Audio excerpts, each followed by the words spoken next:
All right, everyone, let's start out with the obligatory mic check. Let's see how everything sounds.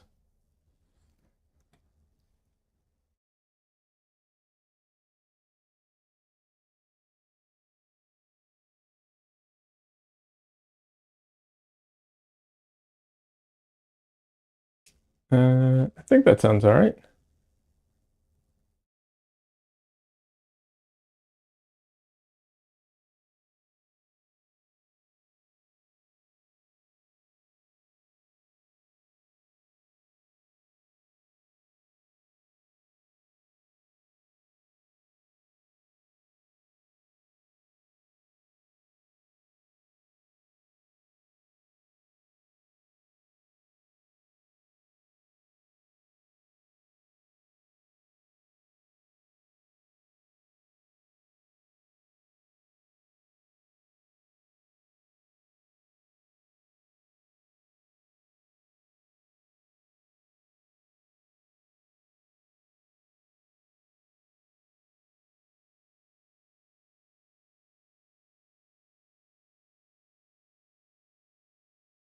Alrighty, let's get started here.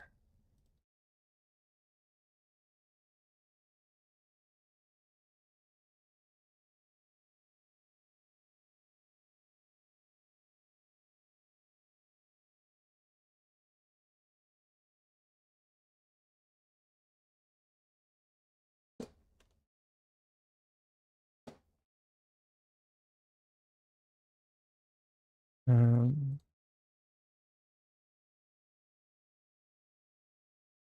so, kind of looks like I'm in a blizzard or something. It's a good look, like this.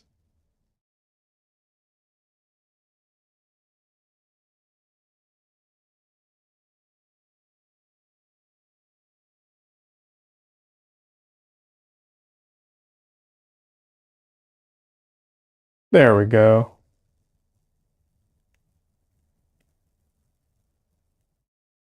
Okay, there we go.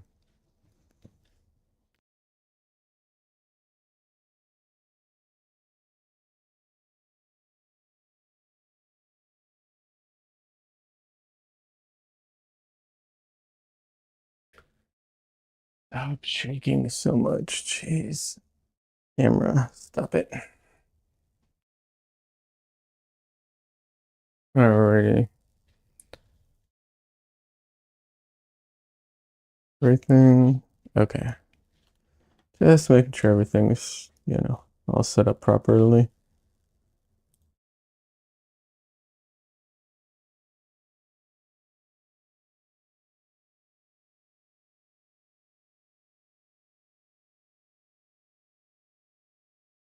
So, well, I just need to get my paints out and stuff briefly.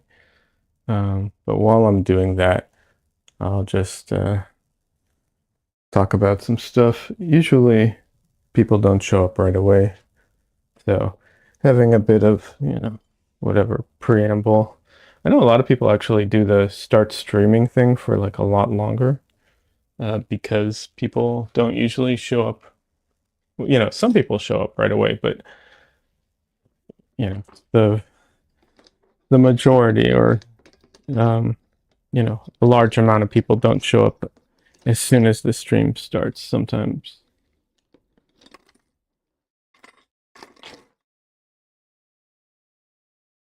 I am just dropping things on the floor right now.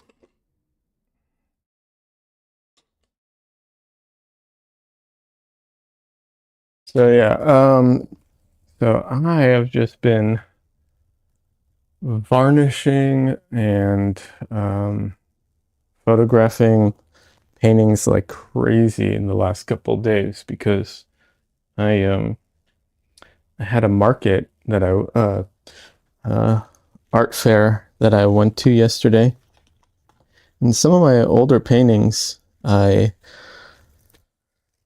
never varnished or um I'd never varnished them, and I'd never done any high res photos of them because um Some of them I didn't even have the camera at the time.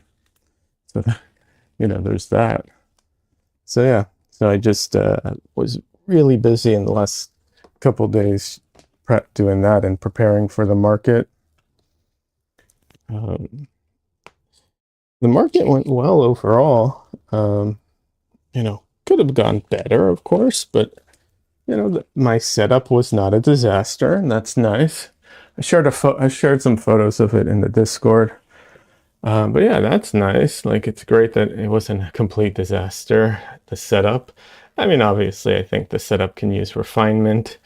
And if I do a ton of markets, there are better mesh walls that I could invest in, but they're pricey.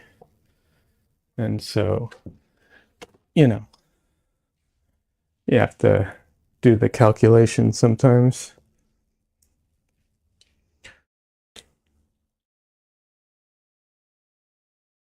But yeah.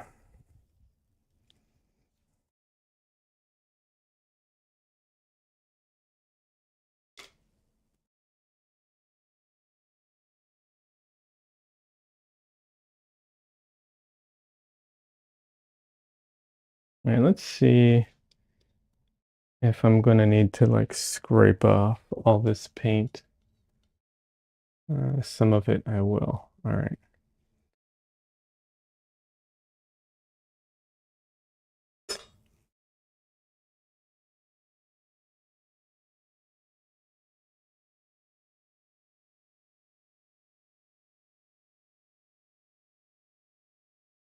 Yeah, I'm glad I did some research, some preparation before.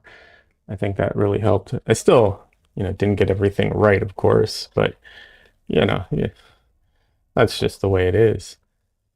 For one, I had way more paintings than I realized. I didn't realize how many paintings I just forgotten about.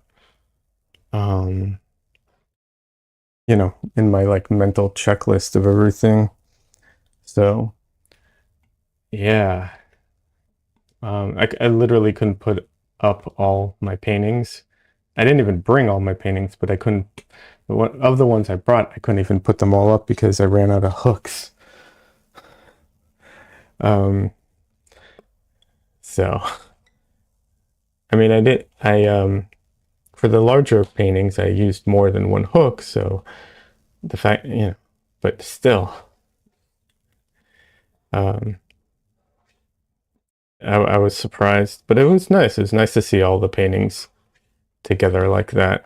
I have them on my wall behind me, which is nice, but this was kind of like a mini gallery, which is really nice.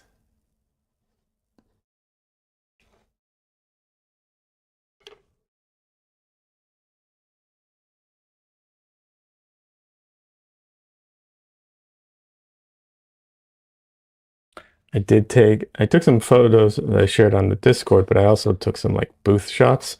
Let's see if I can use those to get into uh, more art fairs, because apparently that's a thing you need to do. So for anyone who hasn't done that before, yeah, you need to do like a setup and take booth shots to show what your setup is like, stuff like that.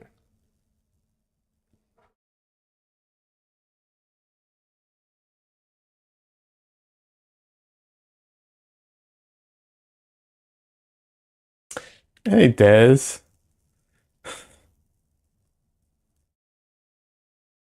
you're here, but you're also watching Squid Games, so your attention's split. No worries. Is this the first season or the second season?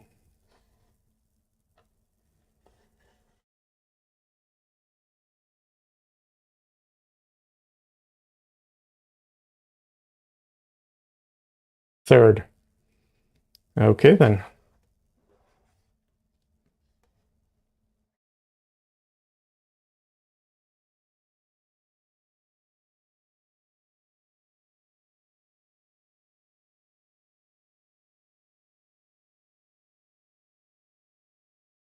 Is it a continuation or is it like um, each season is kind of unrelated to each other?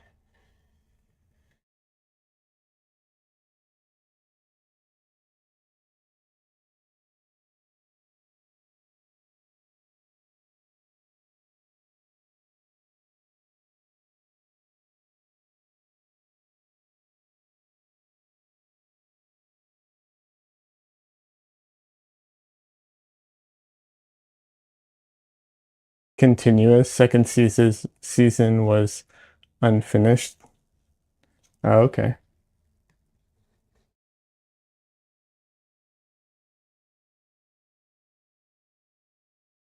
I have not watched any of Squid Games. I know the concept. I'm like I under, people talked about it, so I understand the gist of the concept, but I have never watched any of it.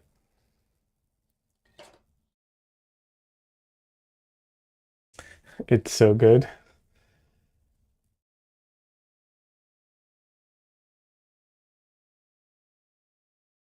I will take your word for it. I mean, I know a lot of people love it. Um, I'm so hesitant to watch things in other languages because I don't I don't really enjoy watching things with subtitles. And I also usually don't enjoy watching things with what's it called? That are dubbed because, just it feels weird, the dubs usually. So yeah, it puts me in a position where I'm just like, I end up just not watching it all.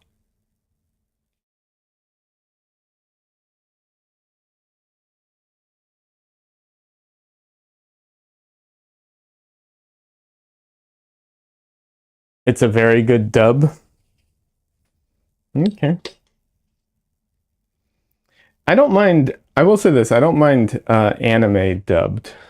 Um, you know, that to me feels more like it's usually not always, well, historically it hasn't always been the best dub, but at least like at least it works better.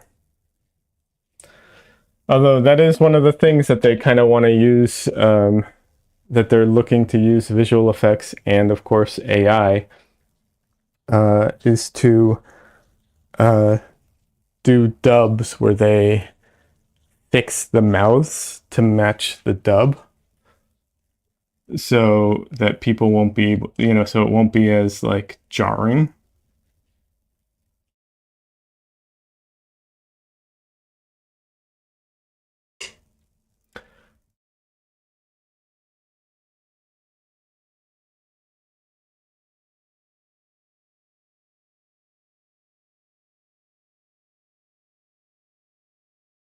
And I don't know if they already do this, but I know that I know that they, with the voice AI stuff that they have now, they can also at least I think now, they can do a better job of matching the sound of people's voices, which of course is a problem in other industries. But for dubbing purposes, I could see it being used in a way where you like, you know, you essentially um, change the dub actor's voice to match the original actor's voice,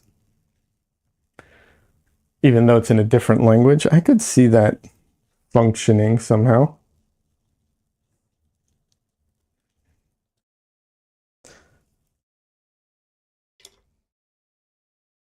Because it can definitely be jarring when the voice actor and the real actor's voices just don't match.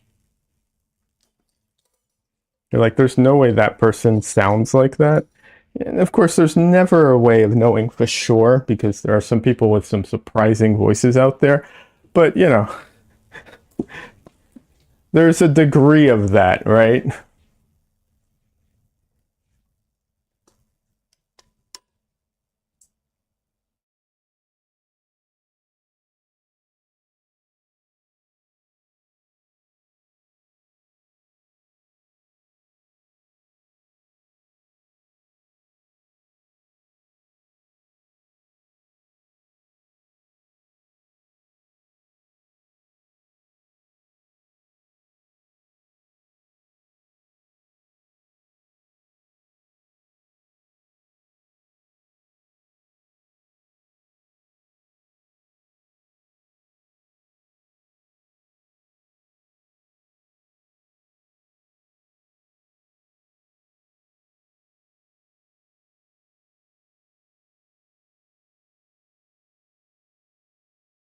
All right, so today the goal is to see if I can actually bring this painting to a finish. That's the goal, at least.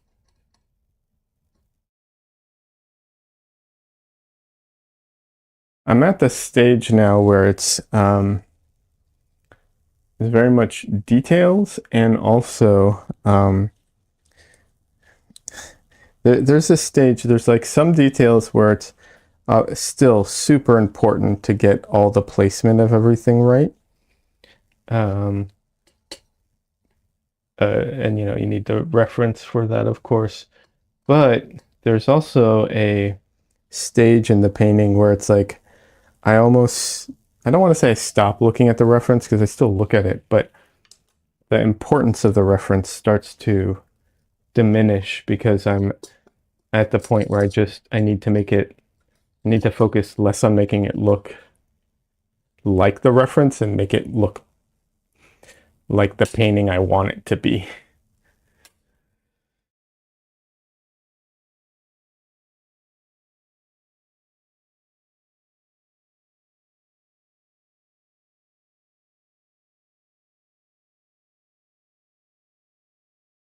One second.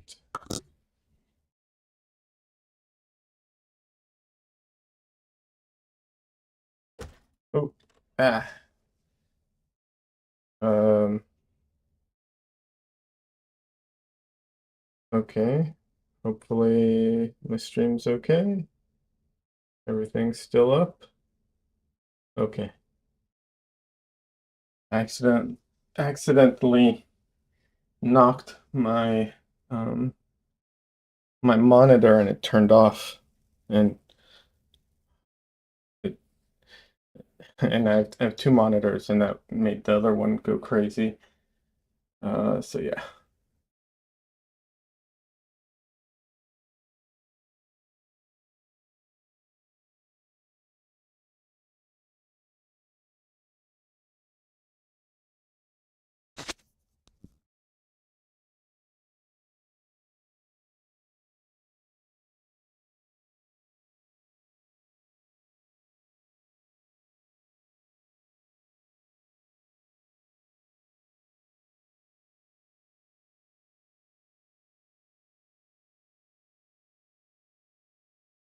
I can't tell because it's hard to know if it's on, if it's my screen or my feed.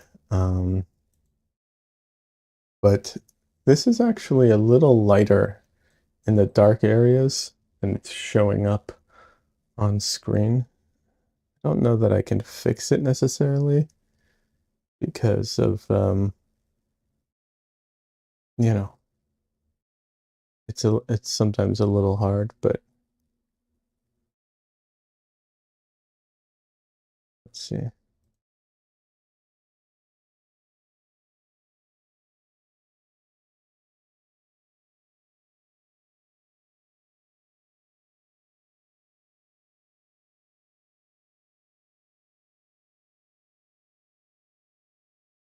Yeah, the problem is that the light parts aren't that light. Um,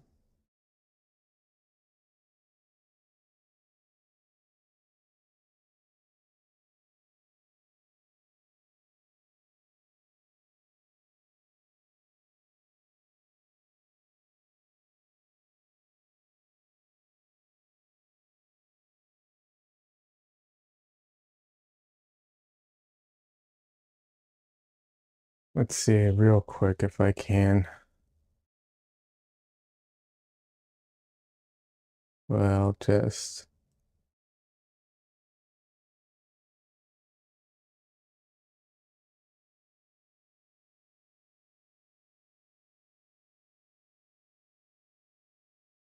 all right, and then let's see if I can.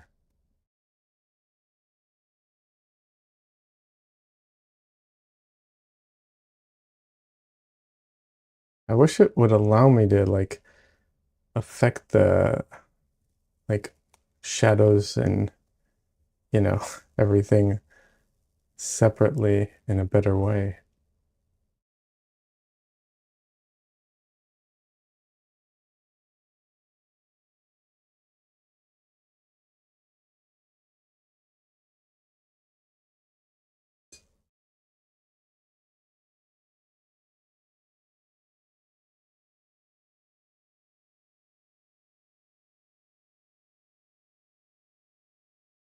All right, let's see. It's a little better.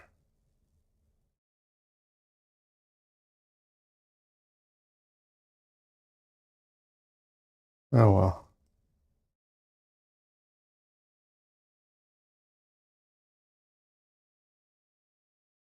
Yeah, might be as good as I can get it.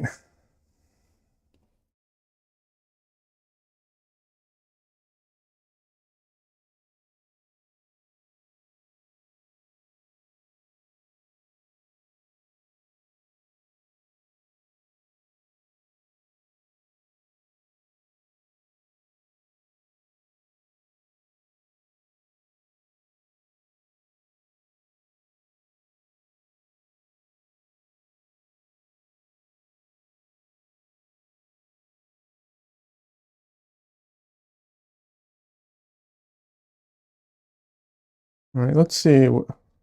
Hey, let's see if the painting is dry or not. I didn't check it. And then we'll see if I need to oil out and um,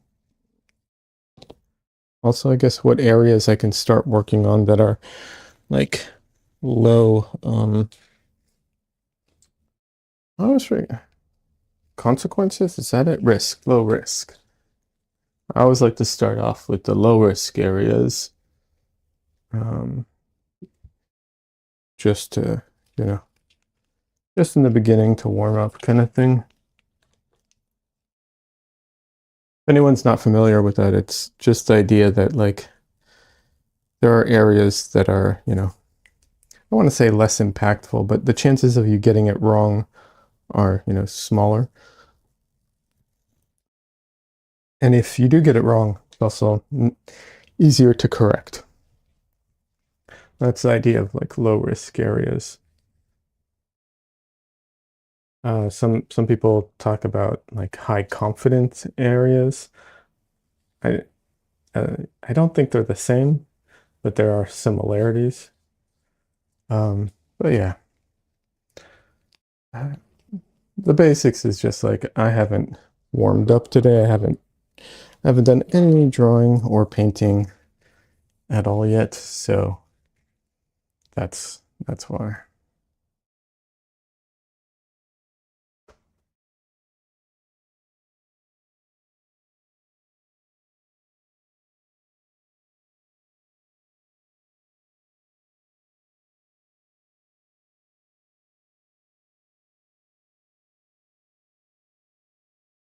All right, well, all right, let me oil out and then I'll kind of do a quick like not post-mortem because obviously this is pre, but assessment, that's the word I'm looking for. I think it's good to do like a assessment before starting. I think it can be very helpful. And even when I do it, even when I'm by myself, I sometimes will do it, what's it called? Like speak to myself and verbalize everything because it kind of puts it in your head, or it not puts it in your head. It's a more critical way of evaluating it and require like if you can put it into words, then you know what you need to do. It's not just like a vague idea.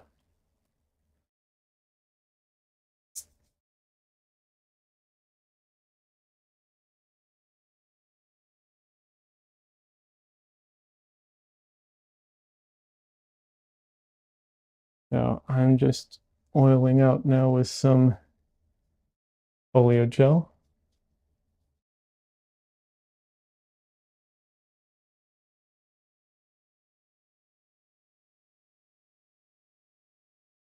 I think I got everything, or at least the main parts.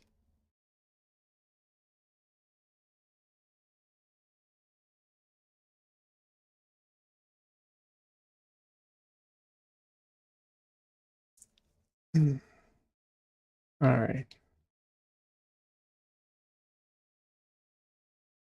Okay, so I think it's, like I said, good to do a quick, like, you know, evaluation, kind of put it into words, like, what do I need to work on? I would write it down here, but then it would be on the painting, so it's a little bit of a problem. Okay, so obviously the eyes need to be finished, eyebrows as well. I could say his whole face, but which is true, his whole face needs to be finished a little more, but that's not very helpful, right? So yeah, um, the eyes just in general and eyebrows. This shadow here,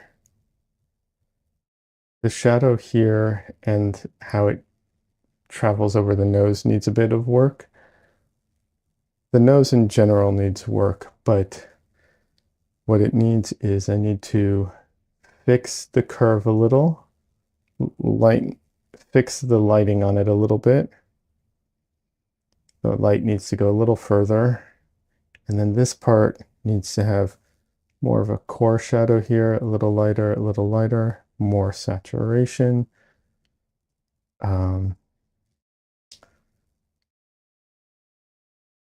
This area needs a little more definition too, a little more highlights here. There's a reflected light coming in.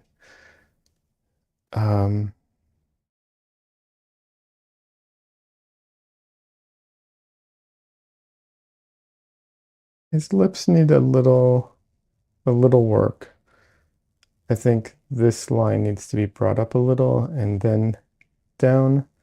So the light part should be going up just a little bit further. And then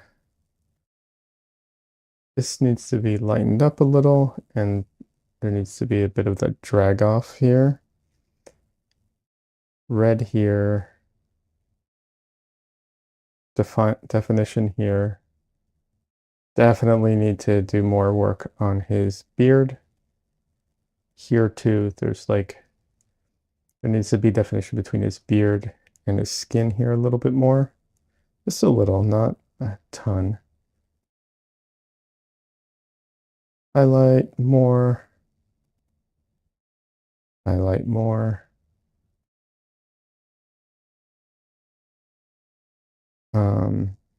Yeah. Also here, I think this needs a little more definition of his jaw. Just a bit. It doesn't need to be crazy. This light part also needs to go away. It needs to kind of, this all needs to blend a little better. For the hair, his hair needs a lot of work. A lot lighter over here because there's a big like light part over here. More light areas in here. Some more shadow to bring back in some of this. More shadow back here and some extra highlights here. This part needs a little work, but not a ton because I'm okay with it being messy. A little more dark, some of it. The blue probably needs to be lightened up a tad. And then his jacket also needs a little bit of work here and there, but it's not as important. I want to add a little warmth here because there's that reflected light that's bringing in some of that.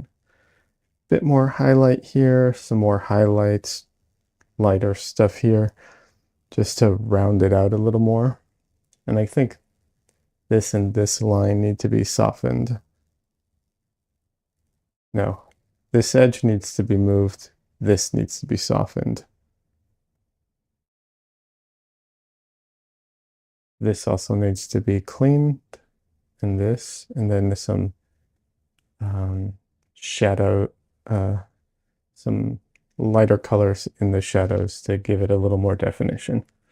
Cool. Oh, it's a good starting place.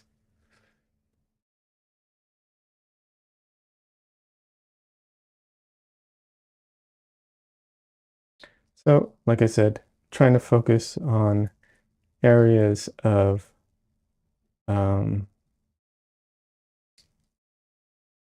low consequence to begin with. So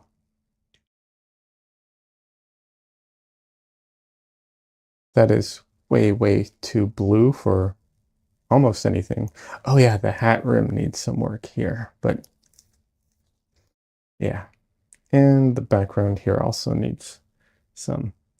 And I am going to actually start with some background stuff. I I usually find background stuff to be easier starting point, but that just depends on the background. And when the background isn't super defined, then it's easier to me. If it's like super clean, super defined, obviously different story.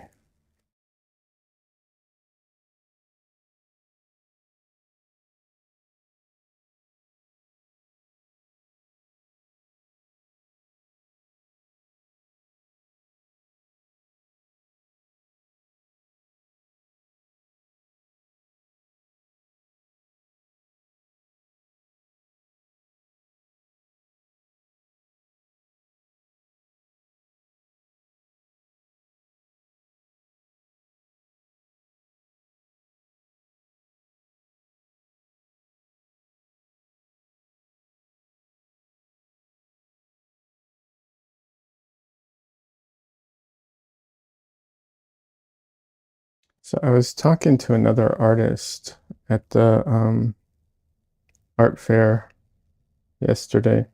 And of course, I talked to a lot of artists at the art fair yesterday. But I was talking to one artist in particular about like color theory, and using a limited palette, some stuff related to that.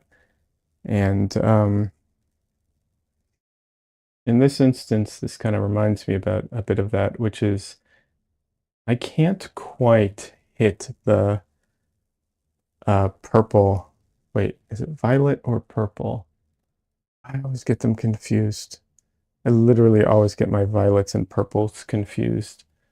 I can never remember which is which. There's even like a, not a mnemonic, but there's a way of remembering it. But I can't remember what it is, so I can never remember. Which I get the irony that the tool that's supposed to help you remember, I can't remember what it is, and therefore I can't remember. I get that, but yeah. Anyways, the idea being that like I cannot match the color in the reference. I just can't. I can't mix it. My palette is a versatile one, but it's just can't mix every color. Um, and what do you do in those situations? And the truth is, you just there are colors you can't match. Even you can't even buy a pigment that will match it. Like it just doesn't exist. That obviously is the case sometimes. But if that's not the case, you can go out and buy. There are pigments that can match certain colors. Also, for instance, if I used my ultramarine blue instead of my phthalo blue, there's a chance I could match this color, because ultramarine blue leans more red, and so there's a chance I could. But it's not always important to actually match the colors. Um, a lot of times you can just adjust it a little bit and make it work. That's part of, it's part of the whole like art form of it all. And sometimes you can't. But sometimes then you just have to adjust like the whole painting. The example I give is that screens, emit light, but it's not even screens, right? If you were to, for instance, if you paint, a fire, a bonfire or a real fire, or you want to paint something that glows, you know, the canvas can't emit light unless you set it up in a special way, but like with like literally effects. But canvas can't emit light. So how do you make something look like it's glowing? Well, you literally have to adjust all the values and colors around it to make it, look like it's glowing. And that might sound difficult, and it can be, and that might also sound like cheating in some way, but if you think about it, for instance, if you wanted to do, there's a reason they do fireworks at night and not in the middle of the day, right? Like certain things, you know, look better in certain lighting. So yeah, if you can't match the color, you either have to adjust it slightly, and when you adjust the color, you either have to adjust all the colors, or you have to just keep that adjustment in mind when you're painting things near it, because we see color in a very relative fashion, and so it can really affect how we see all the surrounding colors and everything. So it's something to be aware of.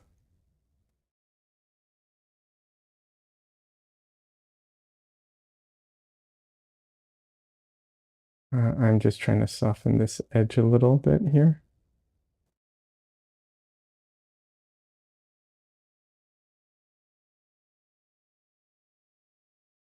This edge is probably softened by the camera and the, focus more than actually being a soft edge, but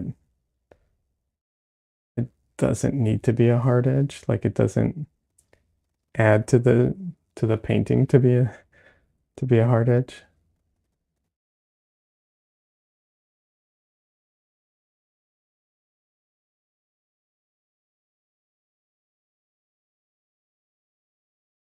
Oh.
So this background is more like blue gray. So not this super bright blue here.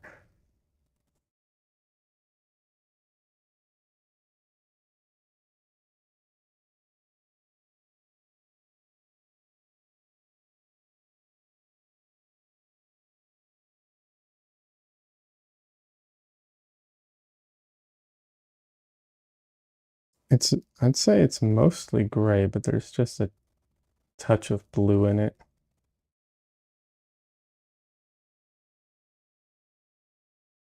And the reason I'm mixing over the colors that I already mixed, aside from the fact that I probably won't need them or I'll mix new color if I do, um, getting that red in with the black and the blue is helping it have like that blue tint, but it's not as bright blue,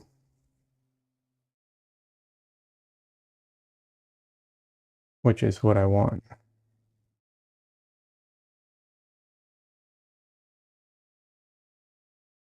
See, that's a little too light, I think. So, also, maybe a little more blue, especially in the lighter part of it.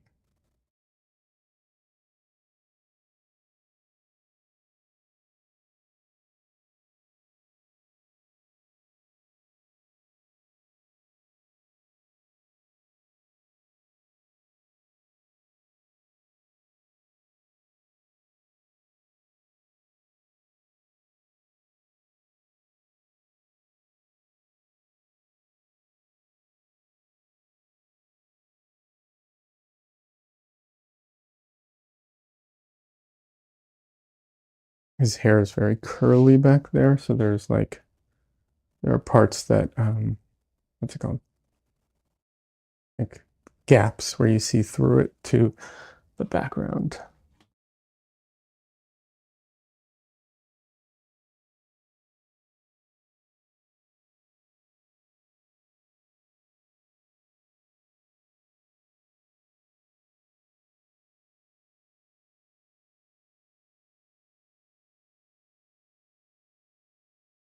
And that is probably too light, but I'm using the lightness to carve out the hair shape, and then I can go back in and darken it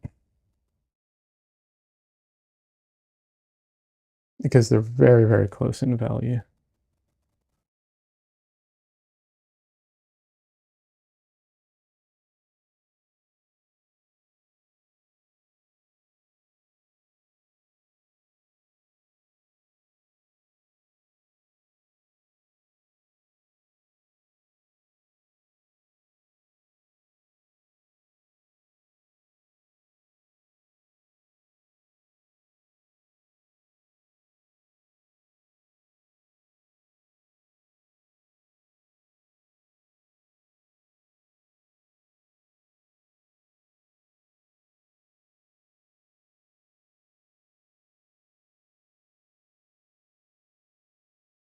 Hey, Cassandra. Cassandra says, dropping in while I take a break from cleaning. Ah, well, welcome. How are you doing today? I'm assuming not that great since you're cleaning, or maybe that's just how I feel when I clean. It's probably more of a me thing, but yeah. But welcome. Also, thank you for stopping by yesterday. I appreciate the support.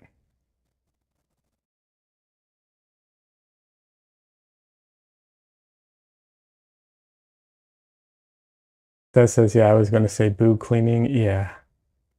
I know some people like cleaning or they like at least appreciate the results of cleaning. I am not one of those people. Okay, this was correct, but in the wrong place. So, like, after doing this, I can see where I messed up, but that's okay because I can carve back into it.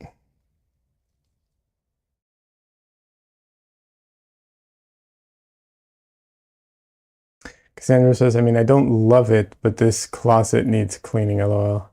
Yeah, Booth looked great. Oh, thank you so much. I appreciate it.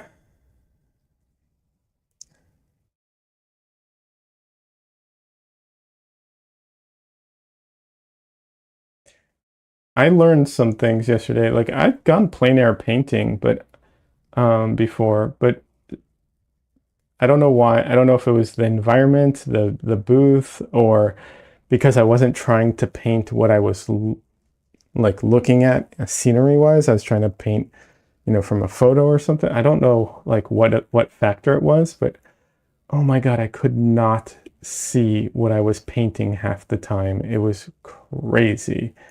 I did not think that the having so much light would be such a problem. It was so bright. I was doing a painting from a photo and it was so bright that I couldn't see what I was painting. Like I could see the photo, don't get me wrong. I'm not saying like it was so bright I was literally blind, but like it was so hard to judge my values and my colors because of how bright everything was. That's crazy.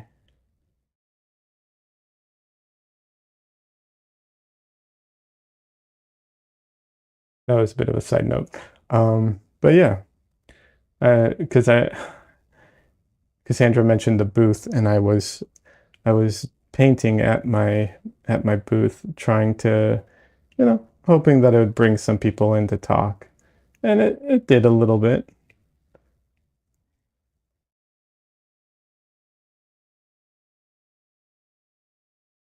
I think one of the problems was it was just so hot, it was not very busy.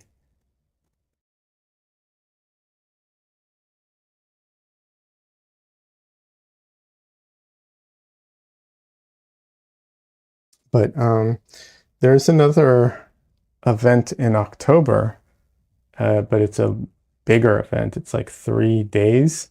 Um, I'm hoping to apply for that one and participate in that. By the way, that's a little hint to Cassandra as well if she wants to participate as well.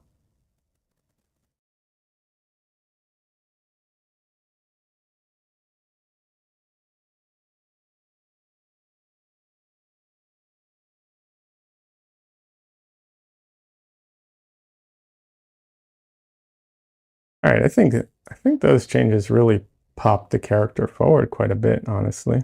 So that's good. I'm still not feeling totally warmed up, so I'm going to keep working on, like, I'm not going to work on his eyes yet. I'm going to work on some other areas, but, you know, we'll get there. Cassandra says, oof, I'd have to actually have anything to put up, LOL. Yeah, it's almost like you'd have to have paintings. Wait a second. You already do have some paintings. Just throwing you under the bus here. Nah, but I get it. I do understand if you don't want to, and I do understand if you feel like you don't have enough paintings. I would say for a 3 day thing, it kind of depends, especially if there's a fee for the booth. For what I did, I think you should totally, if there's another opportunity, I do think you should do it. But if for a 3 day thing, if there's a booth charge and everything, I totally understand.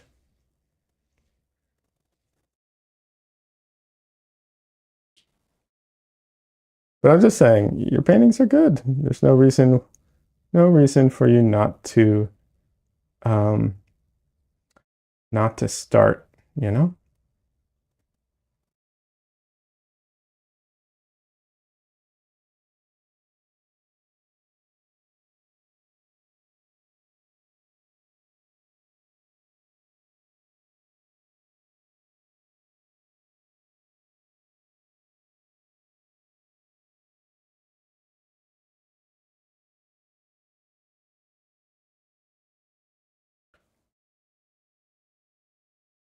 There also might be a potential possibility of sharing a booth. That's always a potential option as well.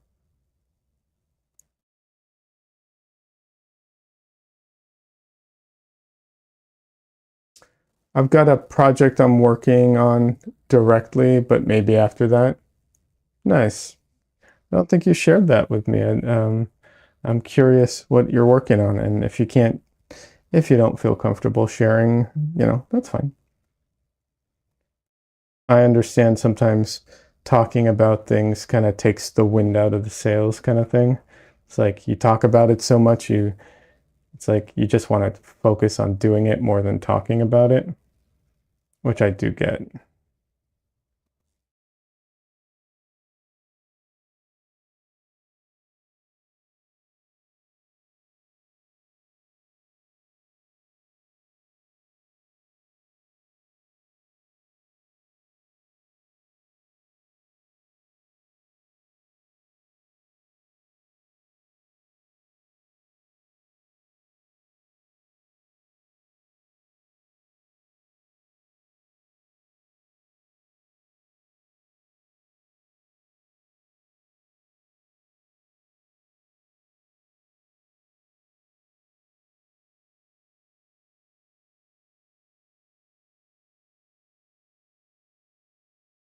It's just a wildlife series.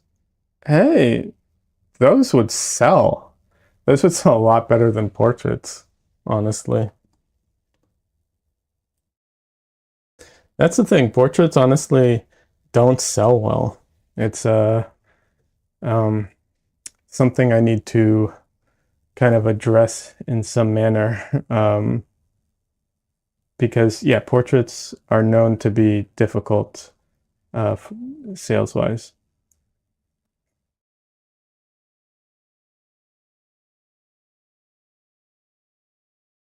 Commissions are a little different, but you know,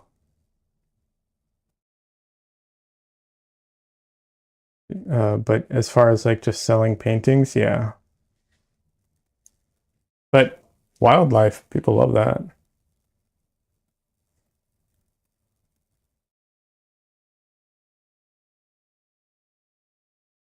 It's a shame because they're lovely portraits. Oh, well, thank you. I appreciate that. But you know, the general thing is that people like don't, I think they feel weird or don't want to have just paintings of like random people in their homes. But you know, clearly I'm not the market for that in this, because like I do have portraits of random people in my home because I love the painter's artwork, you know. Cassandra says it was cool to see all of your stuff up in one place. It wasn't even all of it. I couldn't even I left some in the boxes and I didn't even bring all of it, but I had to leave some in the boxes because I ran out of clips. I didn't realize I had that many paintings, honestly. I did not realize that at all. Des says, yeah, I need to get better at landscapes. I like doing still lifes. Still lifes, paintings of flowers and landscapes and animals all sell better than portraits.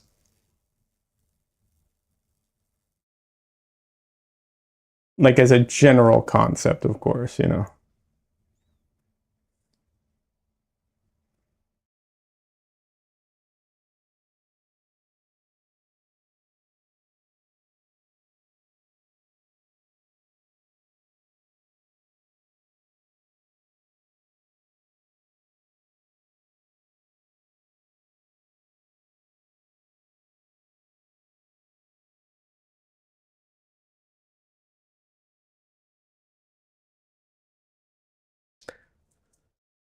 Des says there was a realism wildlife at our art fair, and he wasn't selling anything either. Same stuff he's had forever. No one buys anything. Well, I mean, in general, things are really rough right now. Um, yes, that as a like as a you know general statement, yes. Unfortunately, I think things are very rough right now, and a lot of people aren't buying a lot of stuff.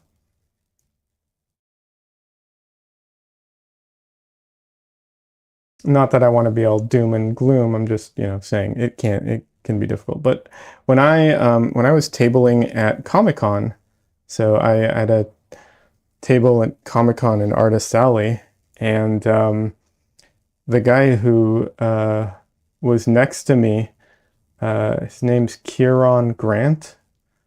He's a really good artist, and he has these uh, ink paintings.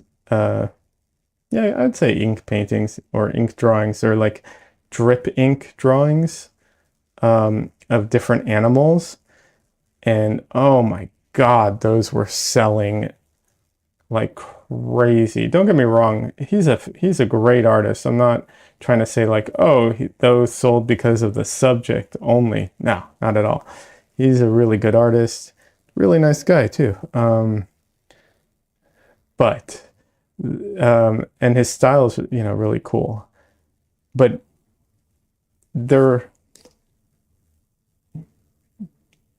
generic enough, like they're wildlife and you know wildlife paintings, so they're like, you know, wolves and stuff like that, and it's generic enough so that people, you know, can appreciate the art style, and they're not like, oh well, I should, you know, I shouldn't get this, I should get, you know, I should get a painting of like, you know, it's weird to have a painting on my, you know, or a print on my wall of a wolf that isn't my wolf, right? Like that's not a sentence that anyone has concerned about. So it lets people, buy it more, I guess.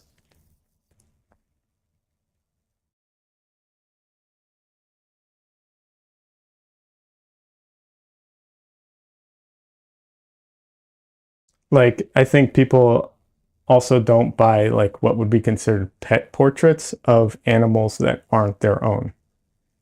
At least I suspect that's the case, right?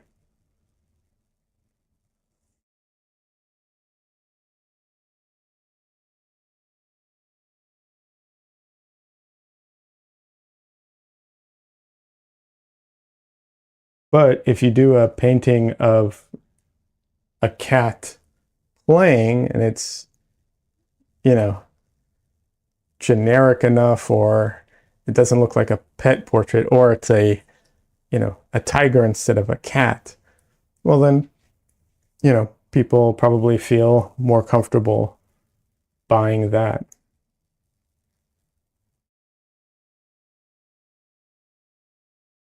Cassandra says, yeah, I'm going for small furry woodland creatures. Sure.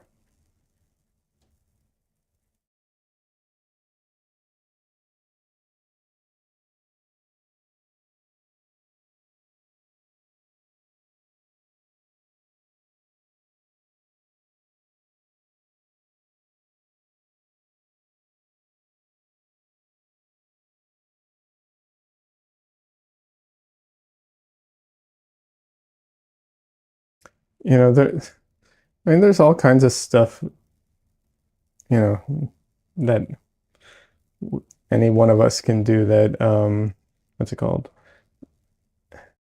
That might bring in like more sales. I will say this, there is one thing that I'm always hesitant about, which is to do things that you truly don't enjoy just to like pursue sales. I know that sounds like that would work. It's like, oh, this is something that is very popular, so, paint this and you'll have sales. I feel like a lot of times if it's not genuine, that comes across like people can pick up on it.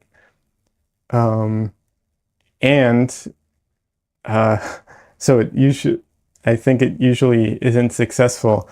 And it's also a double-edged sword in the sense that, like, if it is successful and you don't enjoy doing it, well, now you have to keep doing something that you don't enjoy doing just to keep making money. And then, God forbid, it really blows up. And then you're known for doing the thing that you don't actually enjoy doing. It's really hard to get out of a bubble if you're, like, I mean, just, actors deal with this. If they're typecast, it's really hard to break out of that. And it's same for artists. So, yeah, that one's tough. So I will say, I never, like, I always try and come at this from a, like, how can you find something that you think you know, will sell, but that you also can genuinely enjoy and are okay making it part of your stuff.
But I also like it. Oh, Sandra says, I feel weird about enjoying animal paintings because absolutely heard people rag on wildlife and pet portrait artists. I don't, okay, I get that, but I would not, easier said than done, I recognize, but I would not feel bad about it if you enjoy doing it. Just do what you enjoy, you know, do what you enjoy and don't worry so about what, other people say in that regards. I know it's hard. I know it's way easier said than done. I get it. Um, I think the problem comes in that regards comes from there's a lot of people who would love to do portraits or figurative stuff, um, and they do pet portraits to make money, you know. And I think that's where all of that, like,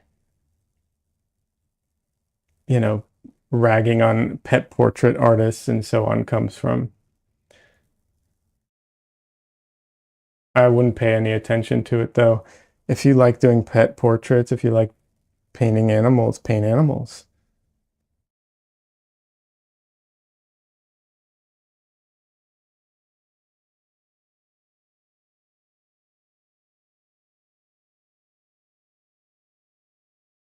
I'm going to try and do some more pet portraits just to do like, well, for one, I have two more animals that I haven't yet painted, and I feel kind of weird about that.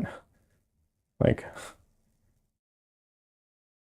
why'd I leave them out? I should probably just finish the series of my animals, right? Like, that seems reasonable. Um, and also, I want to see how open I am to doing commissions of pet portraits by like how much I enjoy or don't enjoy the process. It's one of those things where it's like, I'll be honest, I didn't love painting the cats that I painted, but I didn't hate it, you know? And so it's it's falling into that category of like probably for, a commission or something, I'd be open to it. Um, but I'm not, I haven't made up my mind because there are some there are some animal paintings out there that I love. I want to see if I can push myself to find a way of really enjoying it in a way that I haven't so far.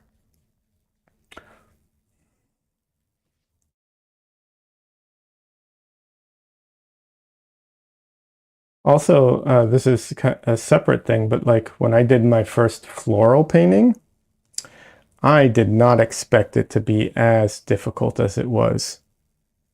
I was I was surprised at how difficult the floral painting was.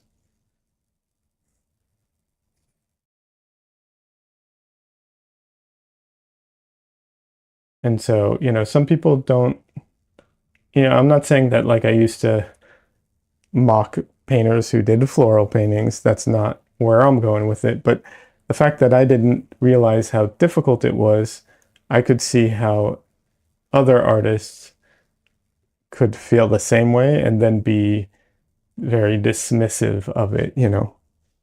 Once again, I'm not definitely not going in that direction with it, but I could see how if, if you're mistaken and you're like, oh, this is easy, you know, and then from, oh, this is easy, it moves into disrespect. I could see that happening for certain artists.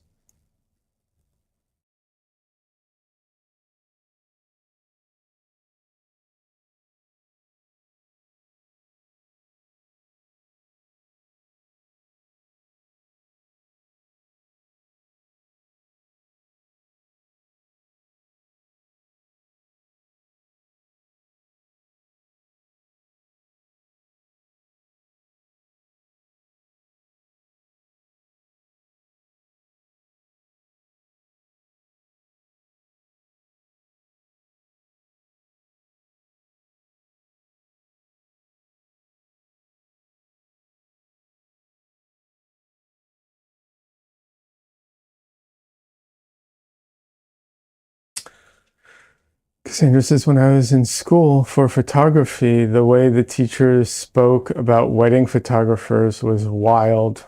Oh, I bet.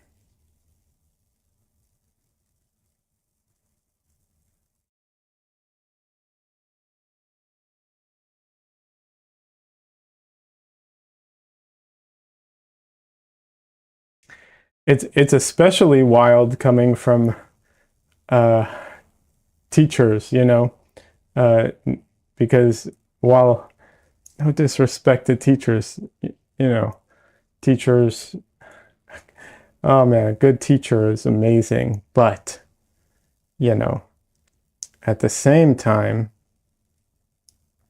there's a saying about uh, those who can't do uh, teach. That's, if I'm not mistaken, that's the saying. Uh, and it's like, oh, you're not successful enough as a photographer or as an artist, you know, or you were successful and now you're washed up. Be a teacher. Now, I don't agree with any of this, of course, but it's there. Hey, Space, welcome. Hello, how are you? I'm doing good. How are you doing?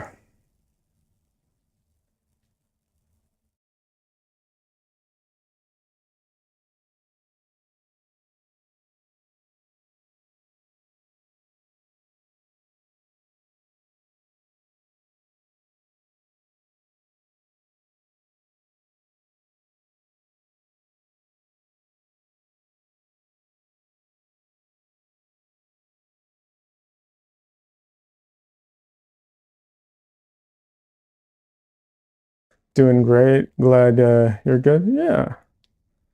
Yeah, I'm hoping to finish this painting today. We'll see.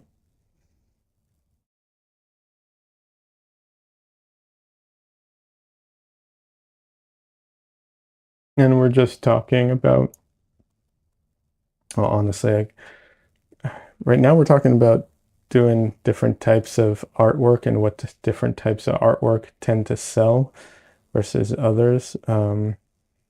And, personally, I'm like, I don't think there's anything wrong with doing artwork that sells. However, I think you have to figure out a way of doing it authentically. Otherwise, even if it's a type of artwork that sells, it's not going to sell well.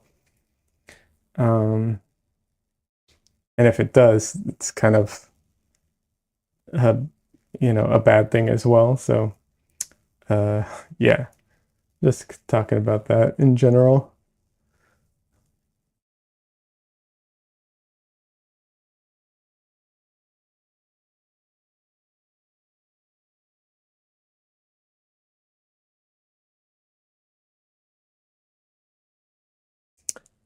Yeah, that's true. Yeah, it's tough. Like I said, I really don't think there's anything wrong with, doing like commercially viable artwork. But the thing I run into, and this happens more with, like, we'll call it like pop culture nerd stuff, or geek stuff, where it's like, or fan bases. You know, if I were to do a painting or drawing of like a very very popular series of some kind or whatever, um, to try and make something that I can sell, copyright and all that aside for now.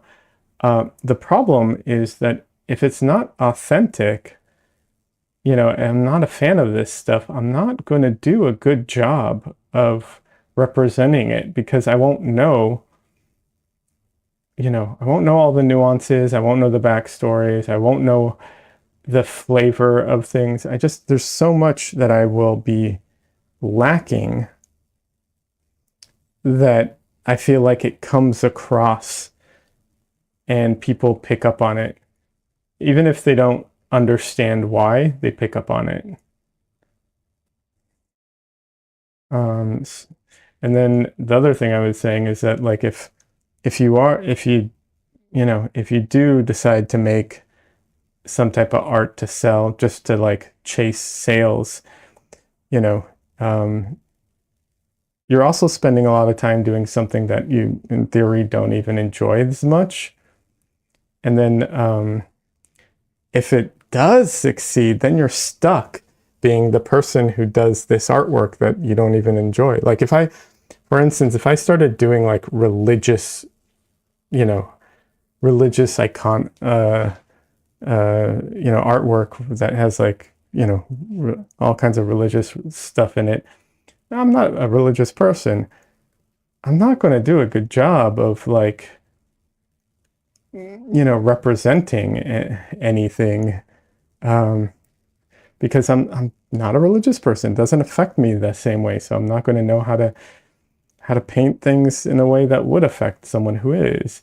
And then, once again, God forbid it actually succeeds and I become known for the person who does, religious paintings, and then I'm stuck doing religious paintings to make money.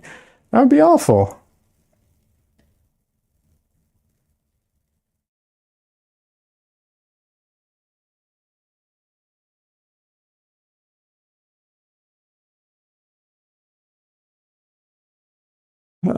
Spaces, yeah, just sticking to what you want what you want to do can is the safest option. Yes, however, I also was pointing out that just because there isn't necessarily like an initial way of enjoy, like the other thing I was trying to point out is that it's worth exploring sometimes things that you're maybe not all that into. Ooh, I have to take a quick break here for my camera so it doesn't overheat. So, you know, there could be ways of exploring it and finding things in it that are authentic. For instance, we were talking about uh, pet portraits or animal painting, stuff like that. But, if I keep it in the religious area, because like, sure, I'm not religious, so it's really easy for me to talk about, you know, yeah, like the classic religious paintings type of things, I don't think I could enjoy doing those ever. But there is possibly a way where I could figure out a way of doing religious paintings that I would find more authentic, you know. I mean, the first one I could see is possibly like learning about other religions that I find maybe more interesting. And to me, they're more mythology than religions, but that could be something, It- I wouldn't, I don't, I wouldn't necessarily mind doing paintings of like, some Norse gods or, stuff like that. That could be really interesting. I know Hinduism has some really interesting religious stuff. That could be in theory interesting to me. So I could see a way of like doing that authentically. It wouldn't be authentic to the people who, it might not be authentic to the people who like actually follow these religions, but it could be interesting. I don't know. Um, there might be other ways I can't think of, but so with animals, like yeah, I don't know, maybe I can figure out a way of painting wildlife, that I do enjoy. Like there could be a way of figuring it out, and then it's authentic and it's opens up options of like, you know, something that is authentic to you, but also more marketable in a way. Space says, yeah, I follow Norse a little, so that's the only thing I could really go off to draw. I mean, Norse mythology is really interesting.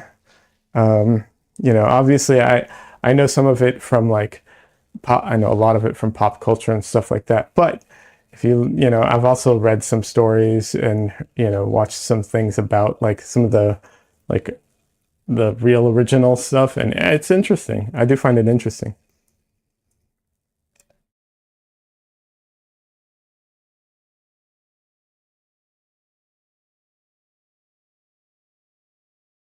I was also saying for like a there's I was talking about pet portraits, and I did a couple of pet portraits, and I still need to do a couple more. And I don't mind them. I didn't hate doing them, but I also didn't love doing them. So I'm trying to figure out a way of doing pet portraits that are a little more authentic to my style and to what I like to do. And there's some other artists out there that I've seen do pet paintings. I don't know if they're, technically pet portraits or not, but they're animal portraits or they're animal paintings. And I really enjoy the style that they brought to it. So I'm going to do a couple more, and I'm hoping that I can push myself and really figure out a way of doing it in a way that I'll enjoy it a lot more and make it more authentic to me. Space says it's also massive to do with so many gods and whatnot. You could really go anywhere. Oh yeah, for sure. The Norse mythology is wide, and then of course there's also the Greek mythologies and what is it? Trying to get there's oh my God, there's the Greek mythology and there's like two mythologies. I can't remember which ones, but they're like almost identical. There's just slight variations between them, so people often lump them together.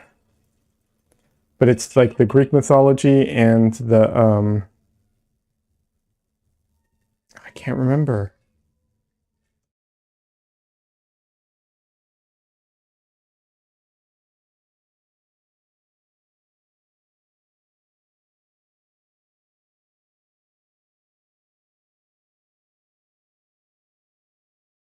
Greek is a good one too. Yeah, yeah. I've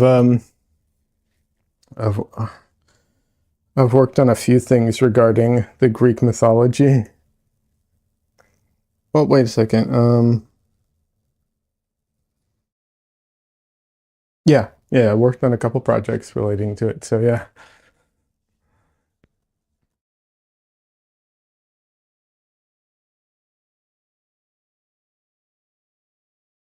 And then there's other things too, like this isn't religious like the same like Christianity religion, but um, I wouldn't be opposed necessarily to doing like like a like tarot cards or something like that. Um, that could be doable too. Loving Space is loving the painting though. Oh, thank you, appreciate that.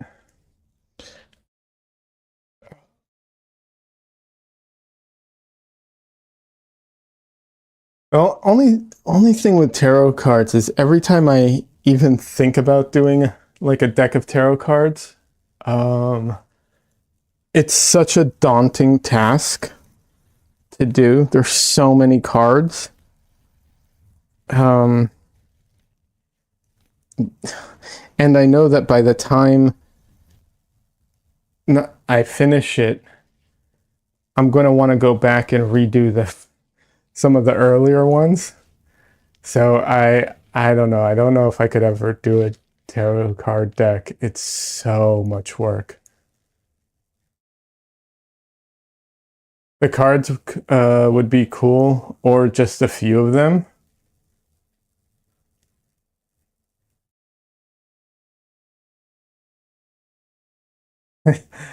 The Ver, welcome. I wish I was there to pop your back. I can see that pain. Yeah. So yesterday I was at a craft art fair. So I had the tent set up, and we put up the walls and everything, and I was actually painting live, doing a little painting while I was there, and so I was standing for most of the time, and and then obviously you have to pack up, set up, break down, all of that. And I did all of that on like 2.5 hours of sleep. So,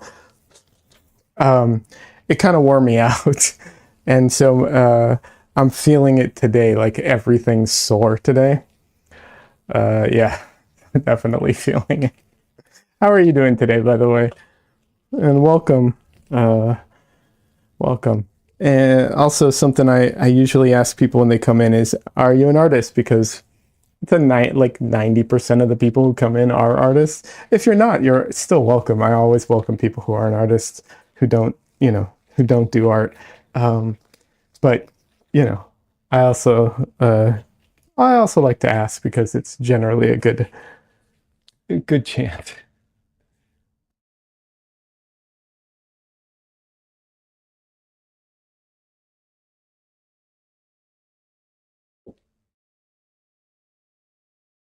I'm hanging in there myself. Thank you. Good, good.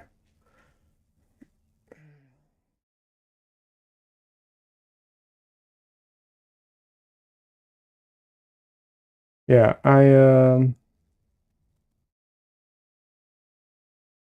couple of years, it's more than a couple of years ago, 10 years ago. How time flies. A drunk driver ran into me, um, and I have had chronic neck and back problems ever since. Um, plus getting older doesn't help, but you definitely the drunk driver. It's gotten better over the years. Luckily, I've done physical therapy and I've done a lot of stuff to get better over the years. But certain things take a toll sometimes, unfortunately. But yeah, but like I said, it's not horrible. This is very manageable.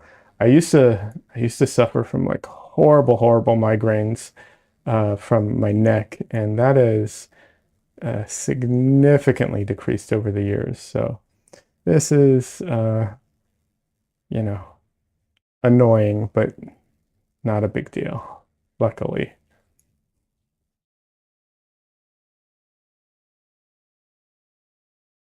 Oh, I'm glad you like my paintings. You're an artist and an engineer. Oh, that's great. What kind of artwork do you like to do? And what do you engineer? What kind of stuff do you do? I can see your neck and back pains. Yeah. Yeah, it is what it is. I probably need to get back to doing my exercises. You know how it is. Or at least this is how I am. I'll be really good about it, do it every day, really, be on top of it. And then, life gets in the way and you're like, well, I'll put it off. I won't do it today. And then, then you realize it's been a couple months and you're like, shoot, I should really get back to it. So I'm just trying to get the shadows back and also push some of the shapes around a little. All those highlights though will be coming back in just a few minutes. Well, maybe not just a few minutes, but they will be coming back because I did really like that, those swoops in there. Um, that says my son is studying to be an engineer. That's awesome.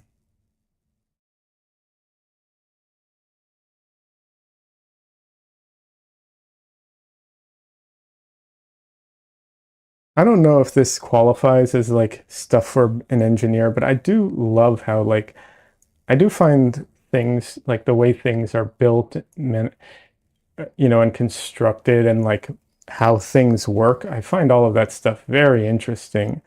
And part of me thinks that like if I hadn't gone into art, I would have gone in that direction of like I said, I don't know if this qualifies as like what engineers do, but like something along those lines of like fixing or making or developing machinery or like stuff like that. Like I think I would have kind of gone in that direction. Uh, the Veer says what kind of engineer does, and Des says roboty stuff. Nice. You see, once again, I think that's so cool. I I don't have the patience for like the programming that is required, but like I said, I'm talking as me now. I don't have the patience, but if I were to go to school for it, it might be a little easier. Might find the patience for it, kind of thing. But I do find all that stuff fascinating, and I appreciate the people who do all that stuff. There's a YouTuber um, who does a bunch of that stuff. What's his name? He builds some really funny robots. They're not necessarily useful, but it's very entertaining. Actually, there's a couple of them that do stuff like that, and I do appreciate that kind of work.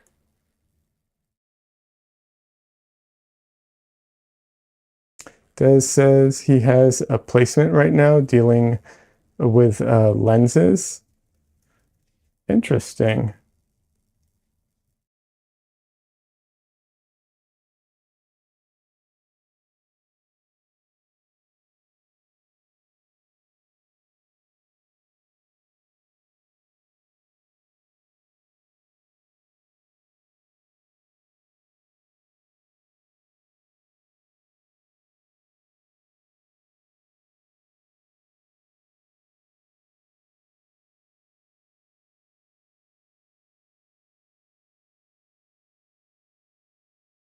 All right, I've been really focused on this area.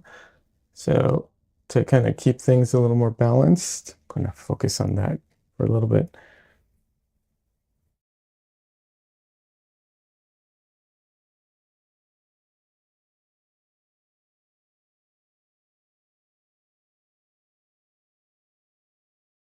The Veer. So, by the way, if I'm getting your name wrong, feel free to correct me. I'll do my best. I always try. Don't always succeed, but I always try. Um, but yeah, the Veer. What kind of artwork do you like to do? You said engineer and an artist. What kind of artwork do you do? Um, out of curiosity. And if you want to share, if that's something you're into, we do have a Discord, and you can share your artwork in there.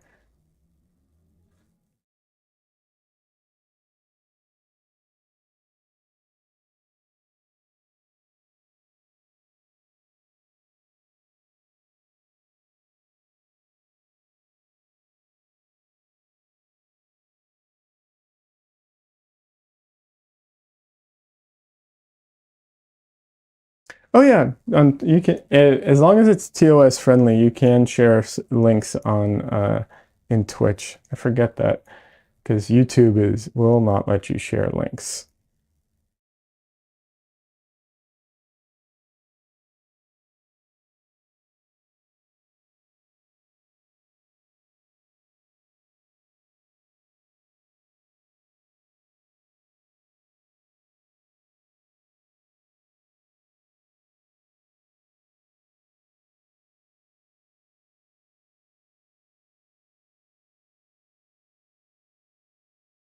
So even though the tendency or there's a desire to like hit his hair with like these really bright reds, he looks like he's a natural redhead to me, which means there's a lot of like desaturated, like subdued coppery colors. Not not everything's like bright red. It's definitely. So I'm trying to balance that all out here.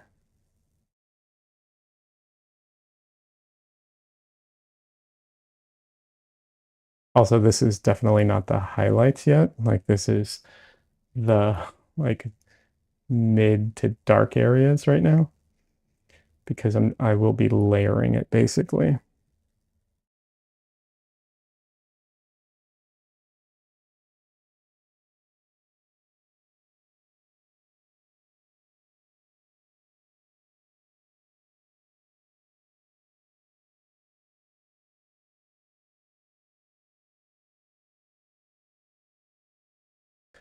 Oh, Cassandra, by the way.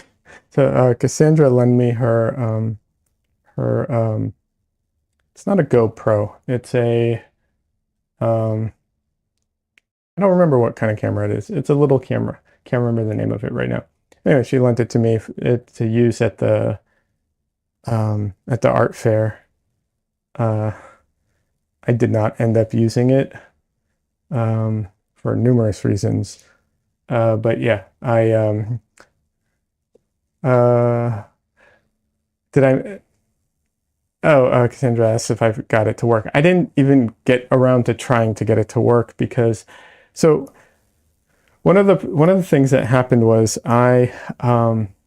it was very sunny, very, very hot day. And I put on sunscreen, but the sunscreen I put on, I don't know if it's just the brand or because it was like a very high SPF or what, but it killed me. I felt like my skin couldn't breathe and I was like overheating all day and also uh it stayed greasy for all day basically. Like usually, you put on sunscreen and it's greasy and gross, but it goes away. This never went away. So I was super sweaty, super greasy. I felt like a mess. I don't know if it showed as much as I felt it, but it felt awful. And so the idea of pulling out a camera and taking video of myself and the event and everything was not high on my list. So I did take a couple photos of my setup. I did before I even, like in the morning, I did a booth shot so that I can hopefully get into more art fairs. But other than that, I kind of stayed away from all the vloggy stuff that I probably should have been doing because I felt so blah.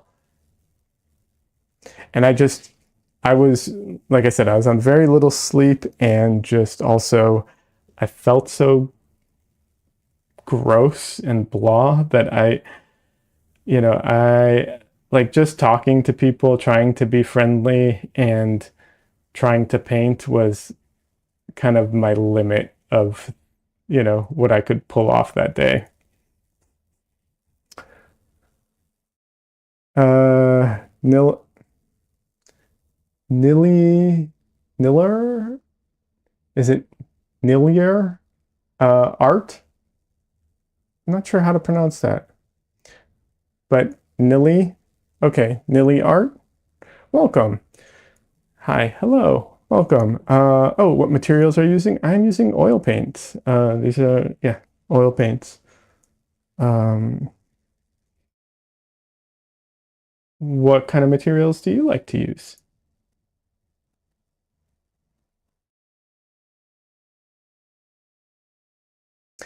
Cassandra says everyone was really, really nice. Yes, that is true. Everyone there was really nice.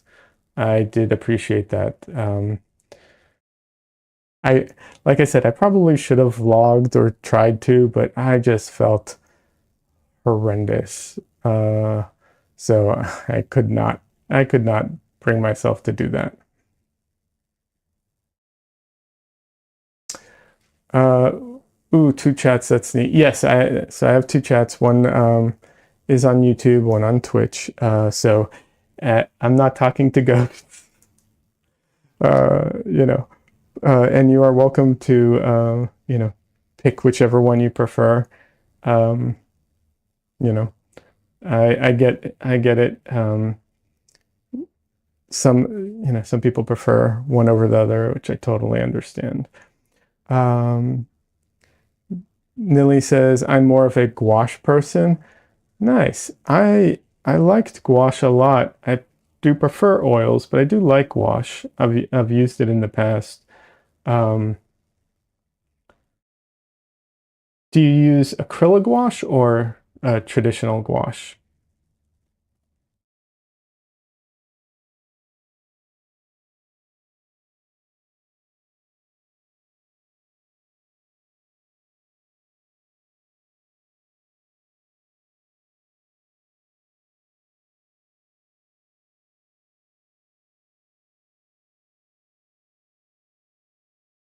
The main issue I had with gouache was that is the color shift that happens when it dries. That was the main point of contention that I had with the paint, I would say. That part drove me crazy a few times.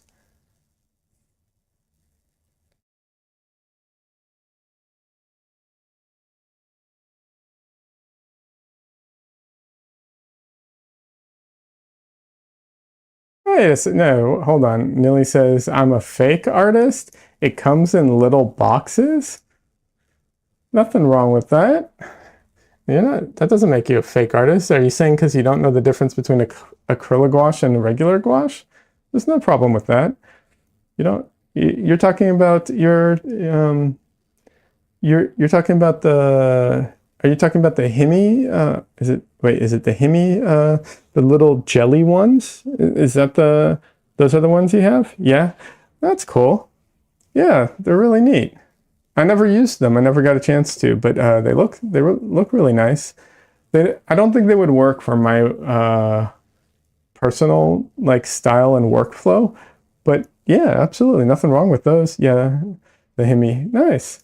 Nothing wrong with that. So those are jelly gouache, but they're, I think, traditional gouache in the sense that like once they dry, the big difference is that traditional gouache, once it dries, you can reactivate it. Acrylic gouache, once it dries, it's permanent because it has some acrylic binder in it. So once it dries, it's like acrylic paint. It's set. If I'm not mistaken, the Himi are re-wettable technically, although you'll never get that jelly consistency back if you let them truly dry, unfortunately. So at least that's my understanding. I'm not a expert at those ones, but that's my understanding is if they ever truly dry, you'll never be able to kind of get that jelly back, but you can kind of re-wet them, I think. You'd know more better than me. I'm just talking as like my understanding of it. Definitely you would know better than me. You had originally started with watercolors, but he wasn't fully convinced with the colors. I get that. Watercolors, I used to do watercolors too. I liked watercolors a lot. Um, and then I went all digital at one point, and then when I got back into painting, for a long time I was doing like digital painting, and I was trying to do like traditional looking digital painting, and eventually I was just like, oh, I'm just going to do traditional painting. But I was afraid of oils, so I tried to do everything but oils. Um, and gouache was one of the ones I tried and I liked, but it wasn't, you know, it didn't hit everything I needed it to or wanted it to. And so eventually I picked up oils, and my only regret is that I didn't pick up oils sooner. And not, if I'm being honest, uh, but yeah,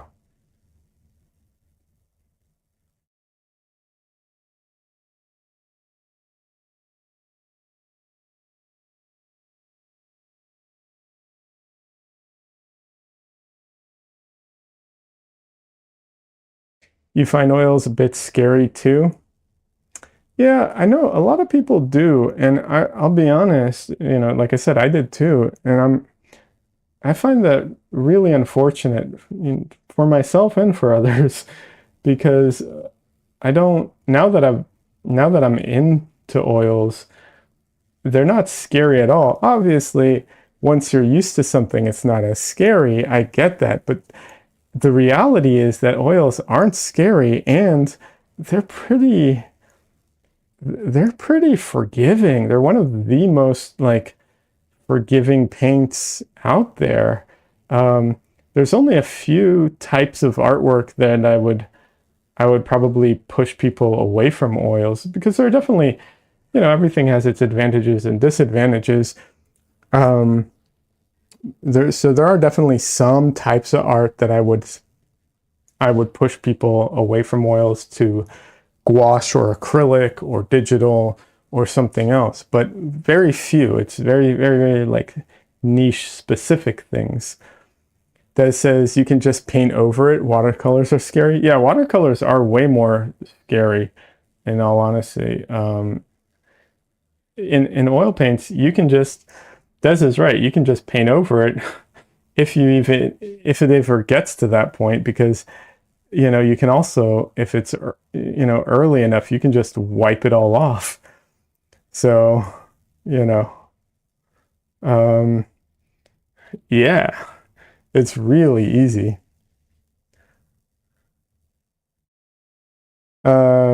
Nilly says, I learned the harshness of watercolors very early on. Yeah, my first art teacher um, was this crazy Russian guy, um, and the first painting materials that he taught us was watercolors, because, as he said, they're the hardest. So you start with them, and then everything else will be easier.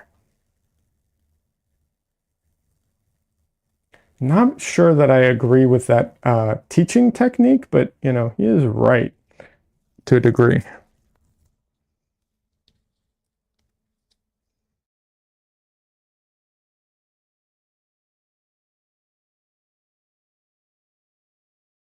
But yeah, um,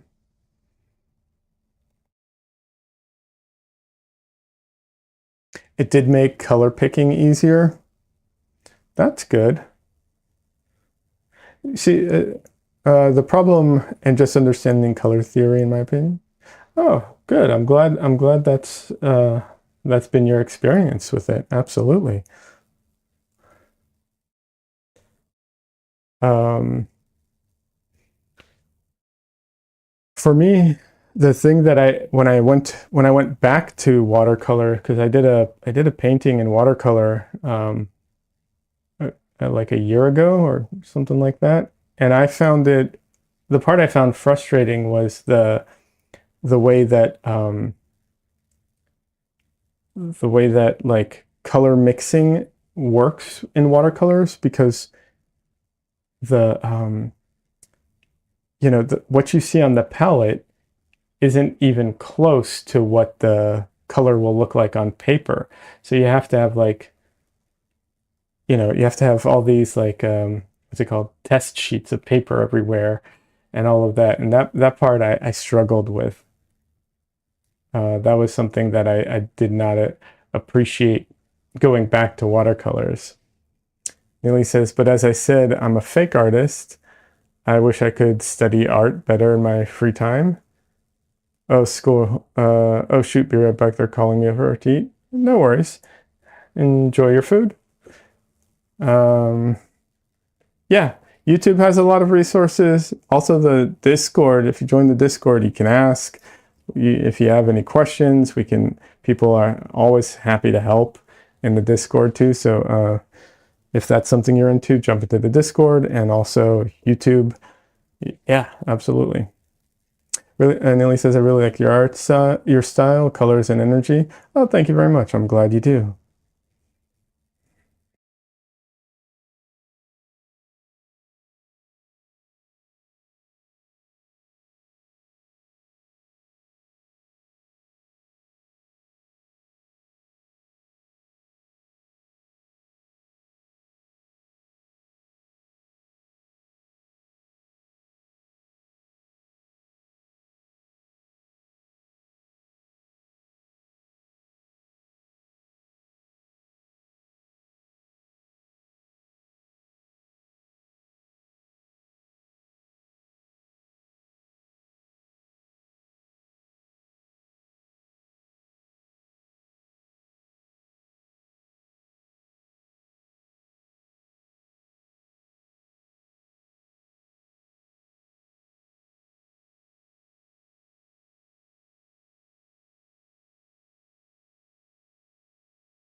Trying to get the nuance of the hair here.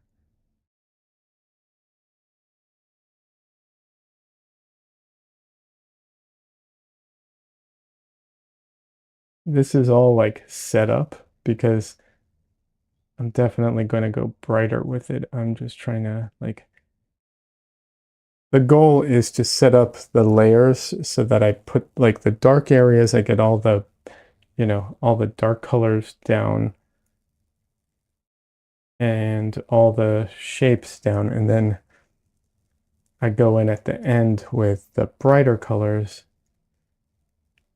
and I don't have to go back in with any more dark colors. At least that's the goal. I probably will because, it's hard to get it perfect first time around, but that is the goal. So it's a lot more like set up at the moment, trying to get all of the things in the right place.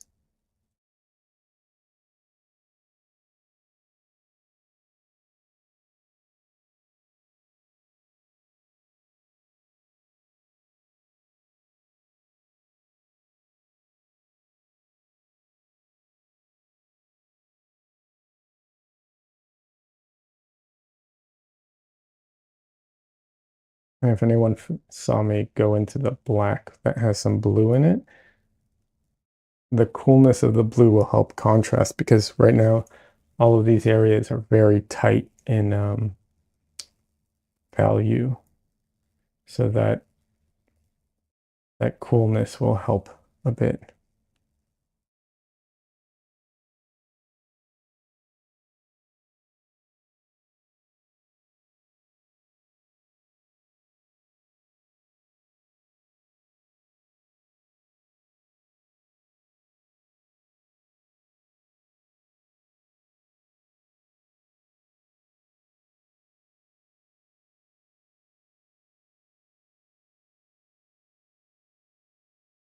All right, let's see if we can bring in some of those lighter colors now. I'll probably leave like the, you know, really, really like high highlights till the end kind of thing. But as a start,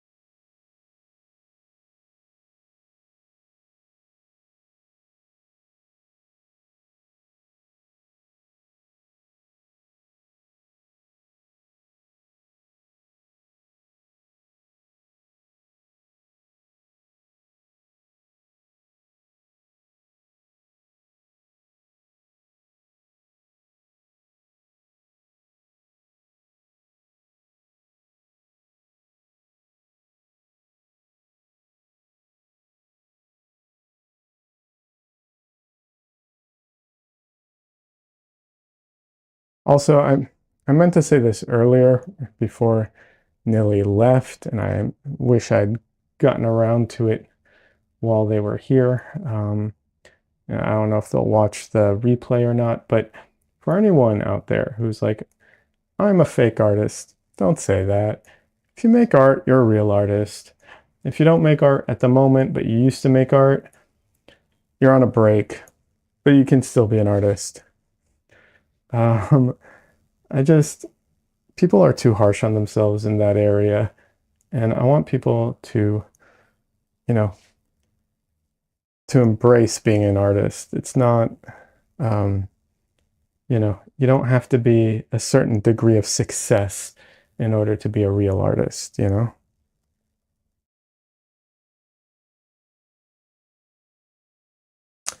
Uh, okay, Cassandra, enjoy your lurking.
if anyone's curious why like I seem to be kind of creeping my way into the face a little bit and not like just going at it. Um, Part of the reason is because I started today without warming up. So I started on the background and I'm just kind of circling my way into more and more like important areas. Um, and you know, the idea is to try and bring the painting to the same level of finish across the painting. Of course, it's impossible to truly do that, but you know, the idea is not to like finish one area completely finish and then never touch it again. So that's why there's like this like circling kind of creeping my way through it kind of thing. Um, so yeah.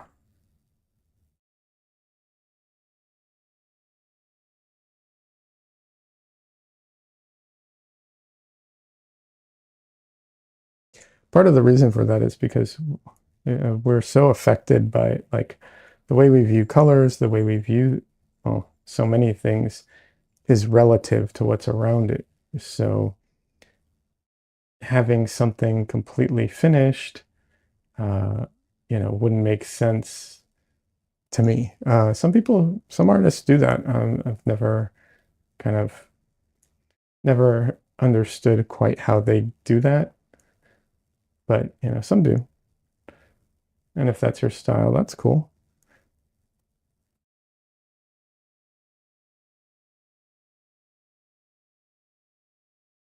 All right. I need to give my camera another break. So I'm recording on my camera while I stream, and if I go for too long, the camera overheats. So I just have to turn the recording off for a minute or two, take that opportunity to do some stretches. Sometimes we have some furry friends come and visit. I don't know if they're going to come now, but I heard some bells, so maybe.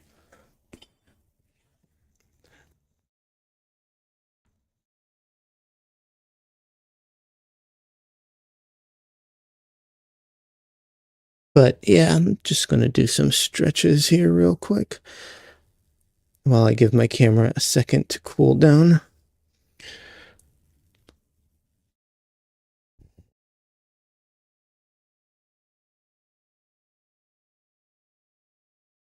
Oh, I hear some bells coming here.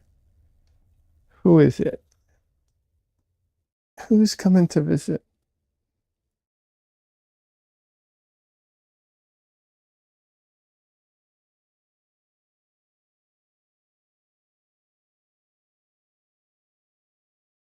Let's see.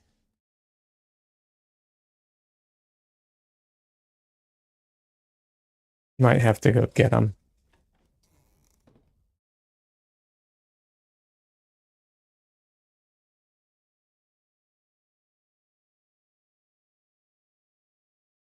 Oh, huh. I guess they went downstairs. All right. I can bring Misu though. My little girl. I got a Misu. She won't stay long though. She doesn't like being held on camera that much. But here is Misu. This is Misu.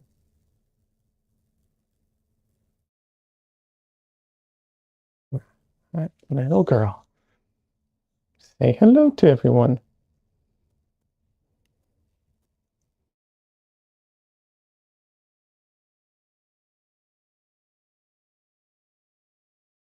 She's not nearly as cooperative as Dresden.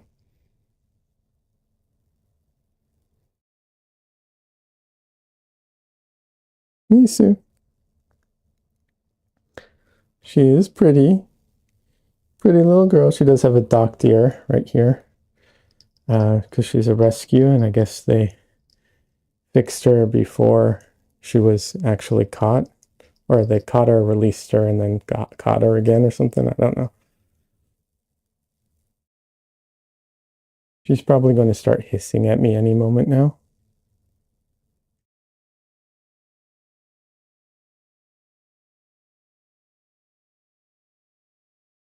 Or she's going to run. Yep, there she goes.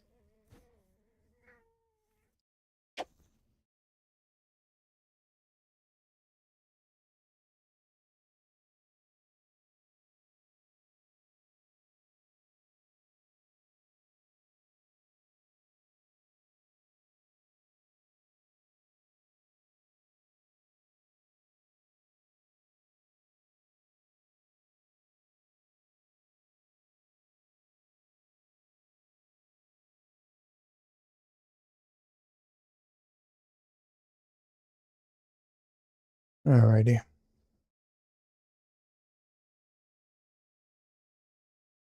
Yeah, Dresden's the most tolerant when it comes to like holding him and stuff. Her, Misu, despite the fact that she started like, I don't, she didn't hiss. She did her like groaning. It's not a growl exactly, but it's definitely a like groan of displeasure. Despite that though, she won't like, she wouldn't, claw me or anything like that. I'd have to really, really bug her for her to ever swipe or do anything. Um, yeah, or play with her. She'll definitely swipe at my hand, if we're playing, but that's by accident. It's not quite the same thing.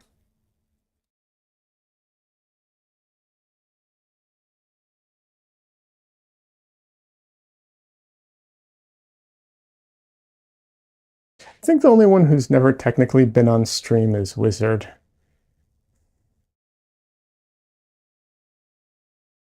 Wizard is our it is the Australian Shepherd dog that we rescued. And he, yeah, I don't think he's ever been, maybe once, but rarely. He doesn't, first of all, he's a little too big for my room. And not that he can't come in my room at all, but, you know, uh, there's a lot of stuff everywhere in my room. So,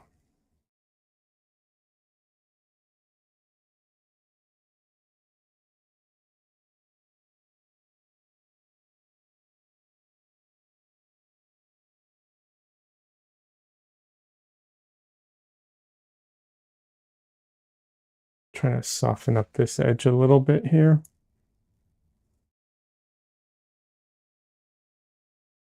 If the paint was all wet, it'd be a lot easier to soften up. But the paint here, unfortunately, has dried, the underline paint. So I'm painting over it, and what I'm doing is um, sort of recreating the edge and then softening it up. Um,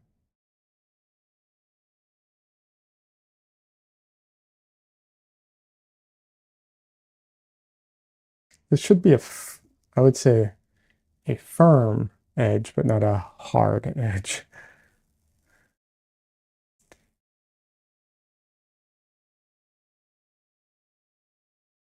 Or technically, it should be a hard edge, but I thought it was too hard, too harsh.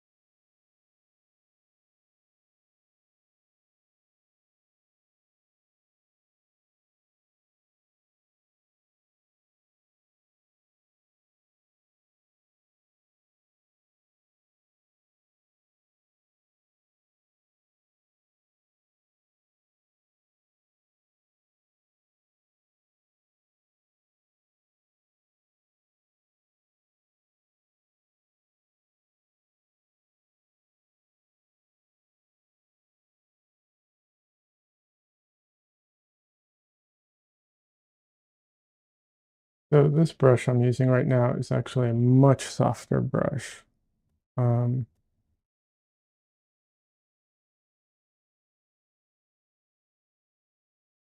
Honestly, I would have a hard time using this brush for like the full painting because of how soft it is. But for certain areas, in certain circumstances, it's workable. But I do have to like thin out my paint a little. Um, I'm using uh, walnut oil to like make it more fluid, but yeah, it,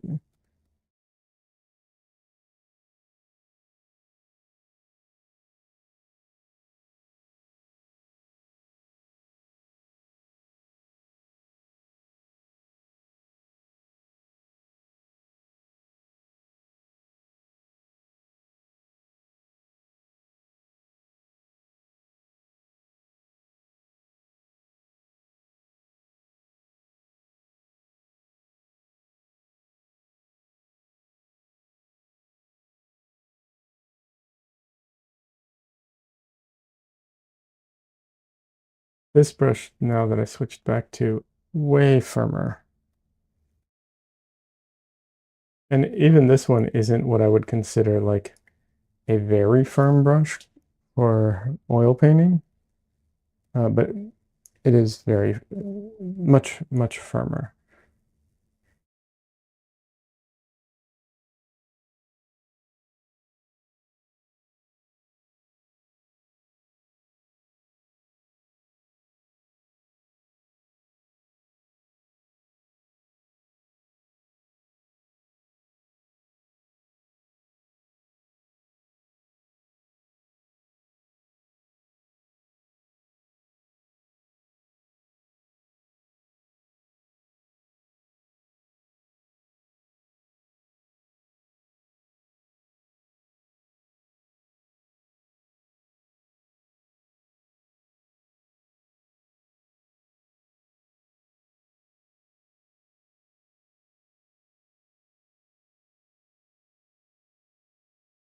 I'm just trying to soften up some of these edges.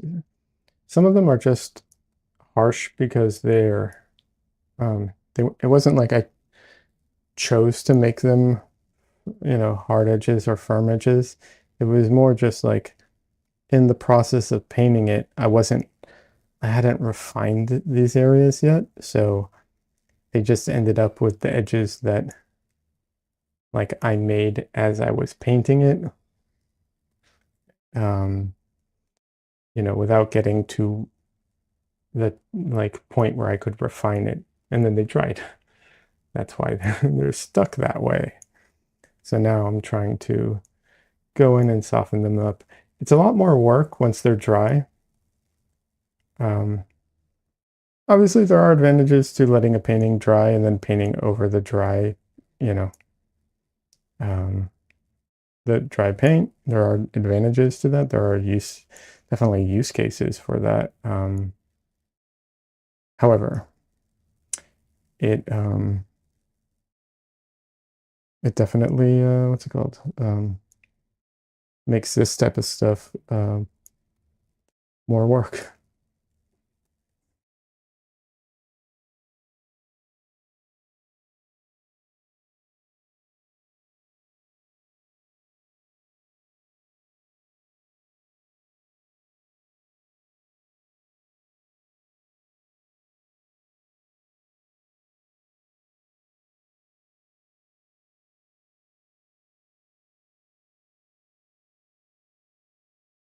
So there's what I assume is a little bit of bounced light slash color coming in over in this area. Um, Even though it's in the shadows, this is his skin's here. And so I think his skin, the light is bouncing off of it a bit and just warming up some of these grays and blues just a tad.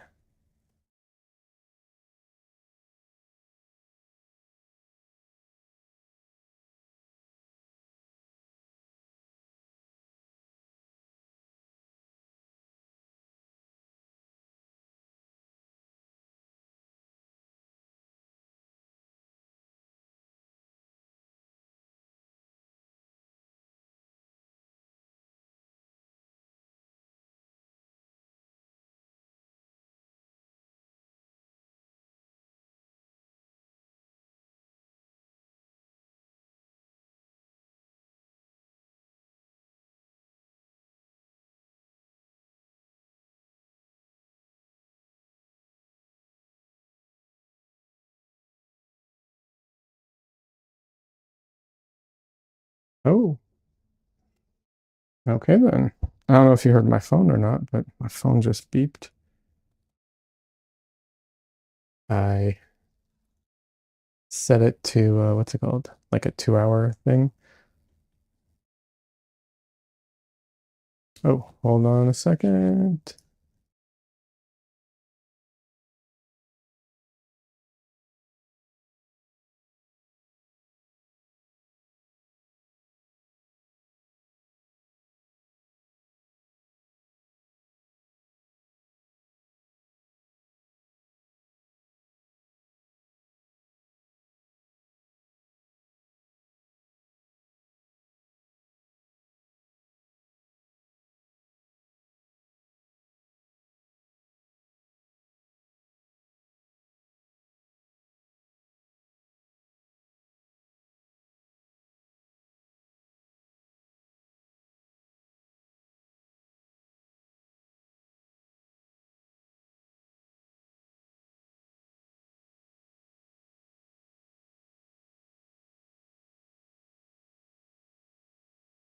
Okay, I need to take a quick break, everyone. Just need to help find some. Okay, maybe I don't need to take a break. You found it? Okay, never mind.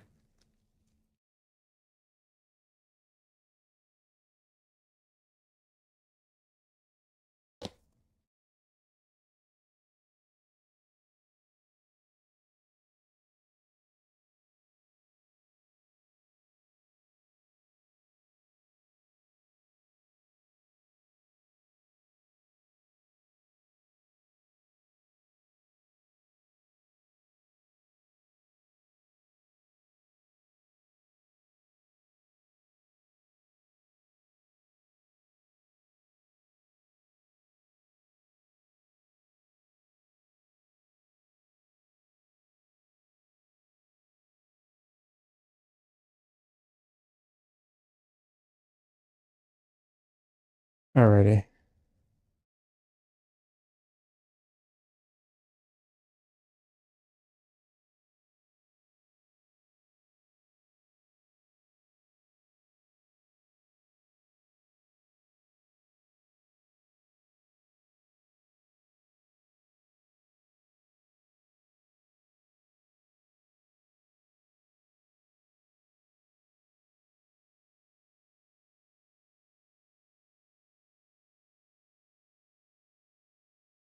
I am using somewhat dirty colors here because this is just a little too blue, so I don't mind the fact that like my brush has some other, colors on it to kind of muddy up my paint a little bit.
So here, I'm actually going to exaggerate something that, like, I can tell what's happening, but it's clearly not, like, very visible.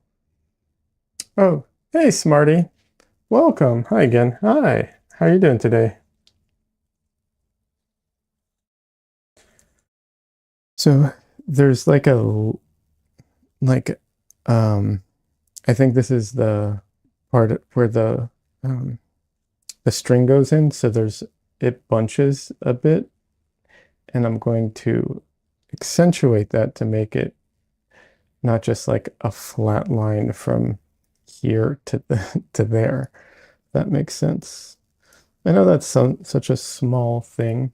I'm pointing it out not because it's like all that important, but it's important to remember that you don't have to copy the reference perfectly. And I know I forget that sometimes. I sometimes fall into that trap of like, oh, I gotta make it look just like the reference. Um, and I know other artists fall into that too. So sometimes, I mention not doing that just to mention it.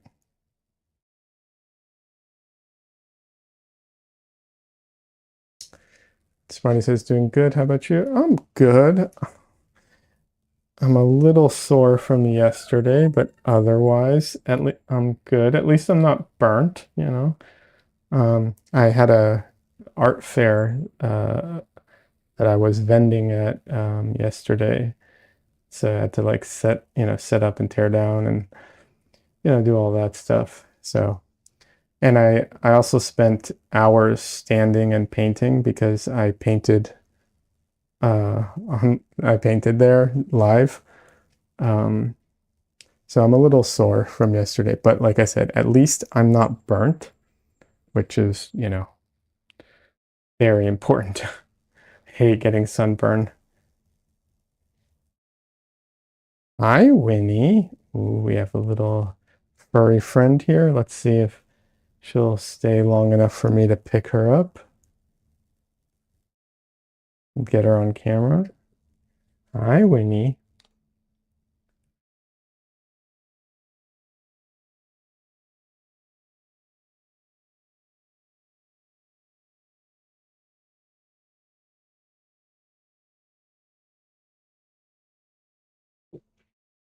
Hi, Winter.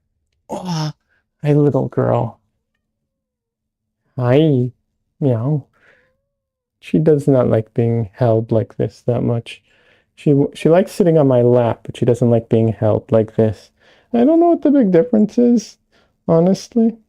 I can't figure it out that much. Winnie.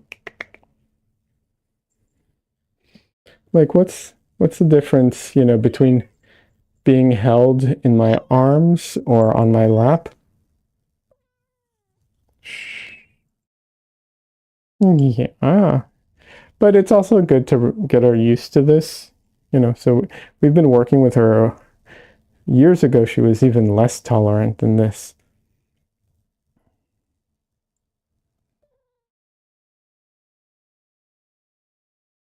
Okay, Winnie, I'll let you go. I'll let you go.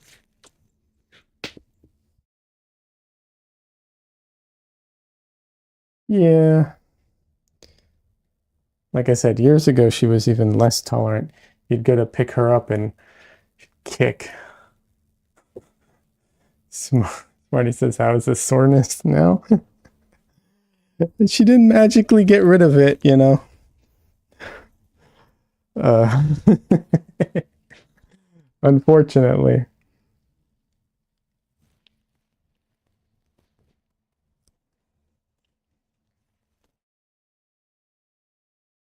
Actually, you know what? I didn't even think about it. I'm curious to see what my painting from yesterday looks like. So I didn't finish it, but because I was talking to people and you know, like I painted when I could kind of thing, but I was surprised at how difficult it was to paint outdoors because the amount of light and light bleed from everything was so overwhelming that I half the time I couldn't gauge and judge my values and my colors very well. I was really surprised at how, like, being in, I mean, I wasn't even in direct sunlight and it still was very, very hard. Like I would like I would wait for the clouds to kind of cover, to move and cover the sun a little, and then I could get a better idea of what I was actually painting. It was crazy. So let's see how it came out. Like I said, it's not even finished, but I'm curious to see, like, in indoors, how what it looks like. It's a little off, definitely a little off, but it's not horrible. Like I said, I was doing this. Given the circumstance, it's not a bad start. Let's put it that way. I could take this to a finish.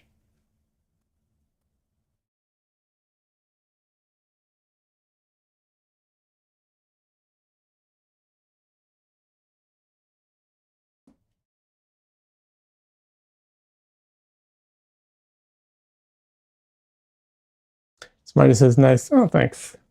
Yeah.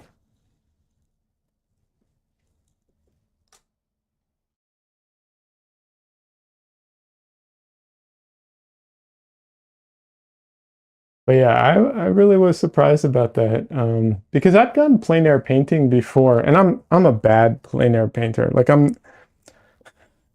I am not, like, nearly as good of a plein air painter as I am just like a painter. Like what I can do here versus like what I can do on location aren't even close. There's so much more that goes into it when you're on location. But I was painting I was painting from a photo on location this time, and it still was hard.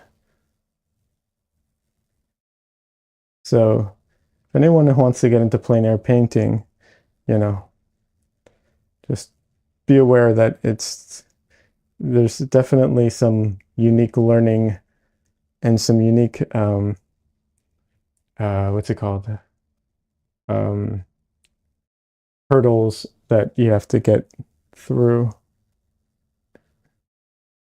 or get used to. Bye, guys. I've got to go. Oh, okay, Smarty. Well, thanks for popping in. I appreciate it. Have a great stream. Thank you. Have a great weekend or rest of your weekend.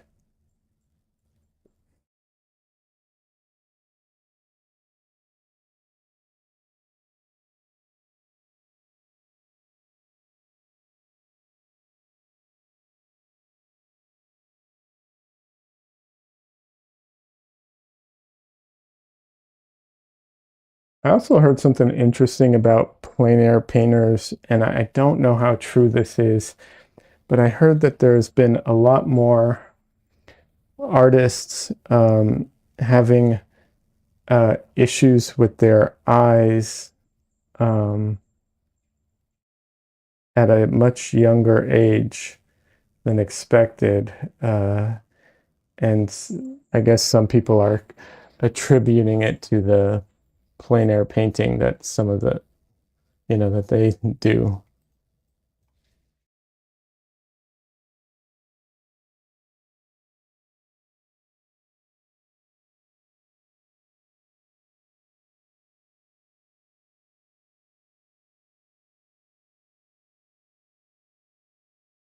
And I don't know how true that is. However, I do know that you can't really paint with sunglasses on.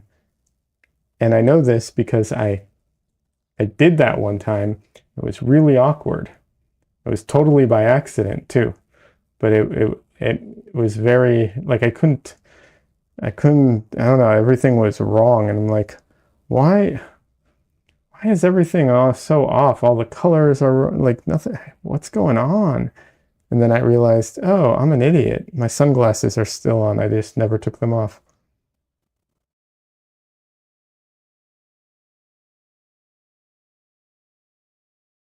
it happens. What can you do? But having said that, yeah, I've heard that supposedly, and like I said, this could be just a rumor and nonsense. I haven't looked into it enough.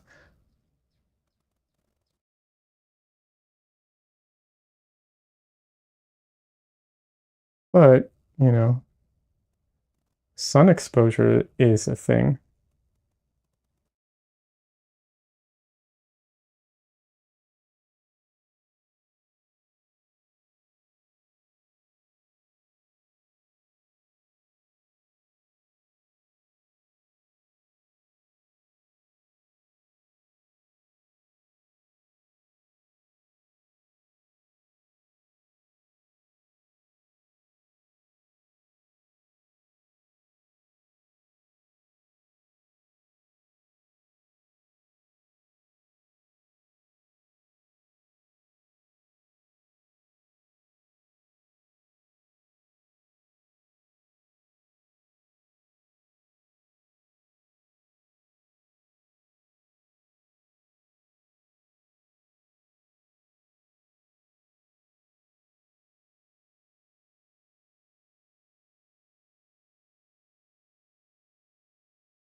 It's getting too into the green here, and I didn't like that. So taking it back into the purple.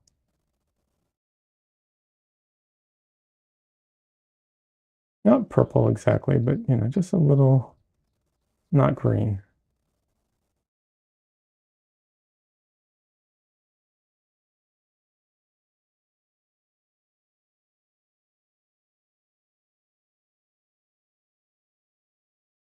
Nope, too dark.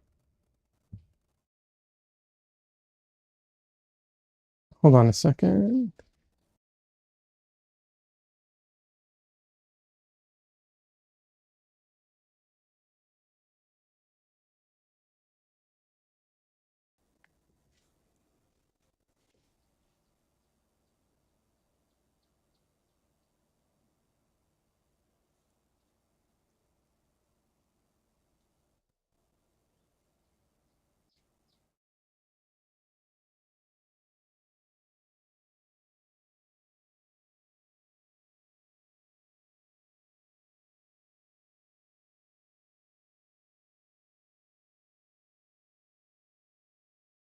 Because I don't clean my brushes all that well while I'm painting. And so, but essentially I'm using dirty brushes most of the time. Sometimes I have to like over mix or mix more paint or just like, yeah, just sometimes you have to mix more paint or stronger colors or something to compensate for you know, the the colors that are already in your brush. You can get a lot of it out if you just like squeegee out the paint from your brush on a paper towel, and I do that, but I'm not as diligent about it most of the time. And part of the reason for that is because my color palette is so um, usually overpowering that I don't need the colors at full strength anyways. So a little bit of, you know, mudding up the color isn't a bad thing.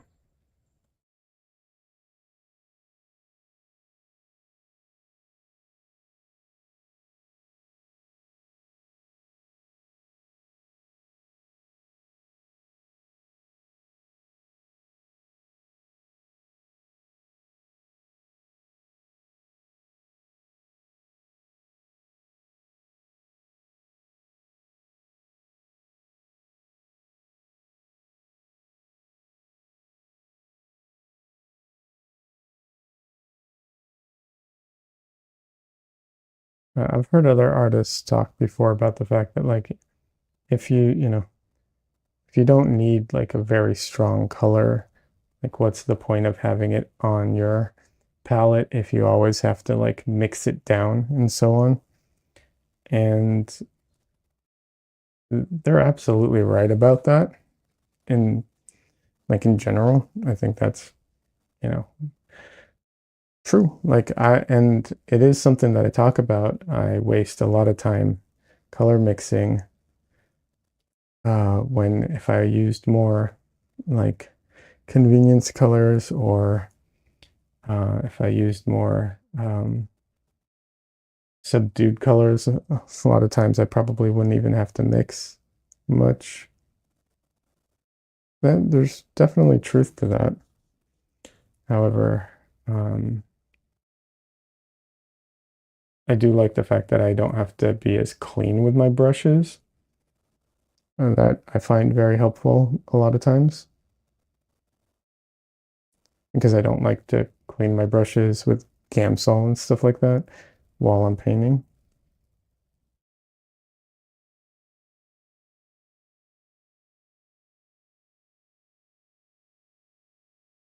And I like the consistency of having my colors always be the same.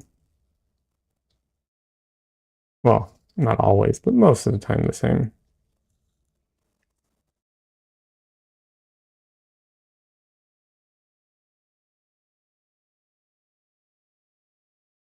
And I'd like the idea that I don't have to change my palette based off of like subject matter. Like I said, I've used specialty colors when I need them. You know, sometimes you need them. There's nothing wrong, wrong with that. But I do like not having to. Okay, so I screwed this up a little.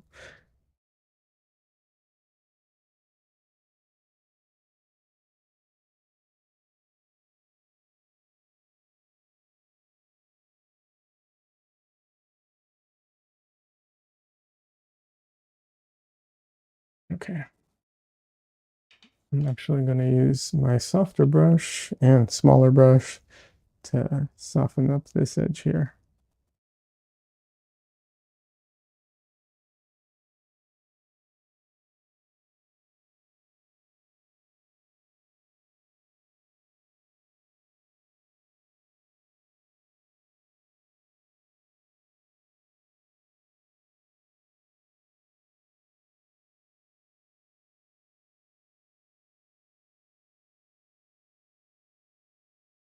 I'm trying to get some definition to this edge while also softening it up.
it's too dark. There we go.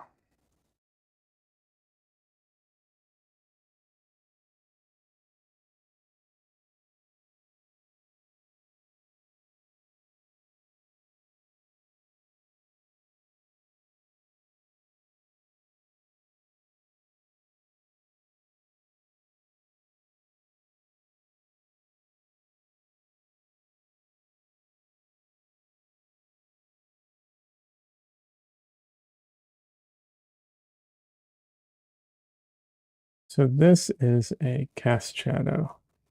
It does have some soft edges as it hits some forms that are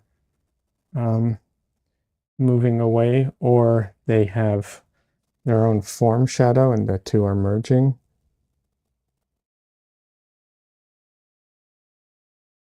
But otherwise, it's a much harder edge.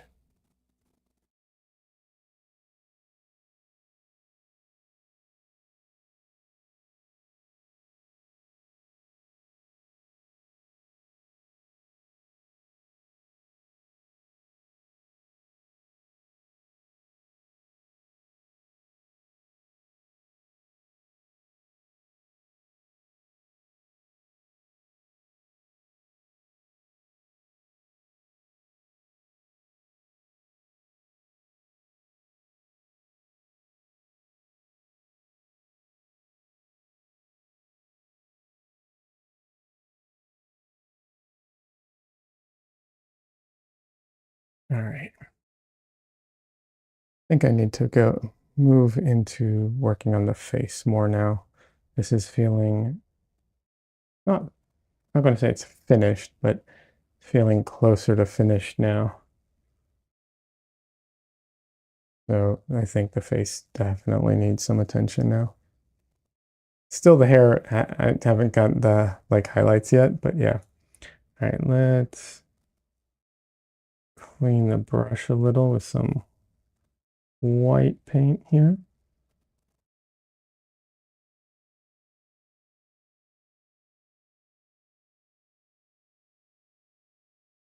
Mm,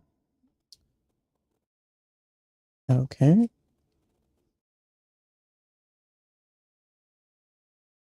All right. Um, I have said this so many times. Apologies to all the people who've heard it that many times. But a lot of times in the face, when there's like when you're looking for colors in the skin tones, especially in the shadows, but not only in the shadows, there's a ton of variety. And sometimes there's like stuff that looks like blue or it looks green. Sometimes it is.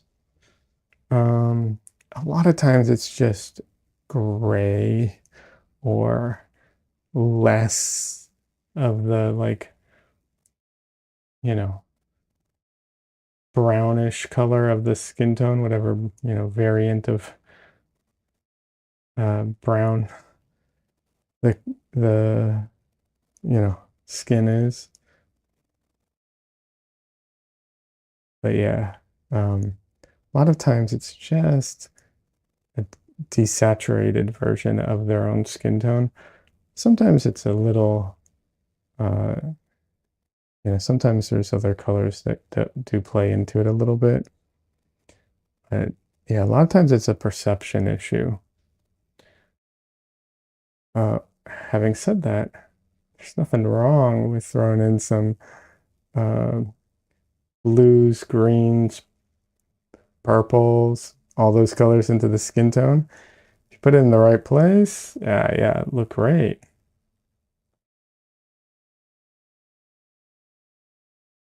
What's the right place? I don't know. It depends on the painting. So it's kind of hard to say, but yeah.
keep hearing sounds like there's, stuff going on outside.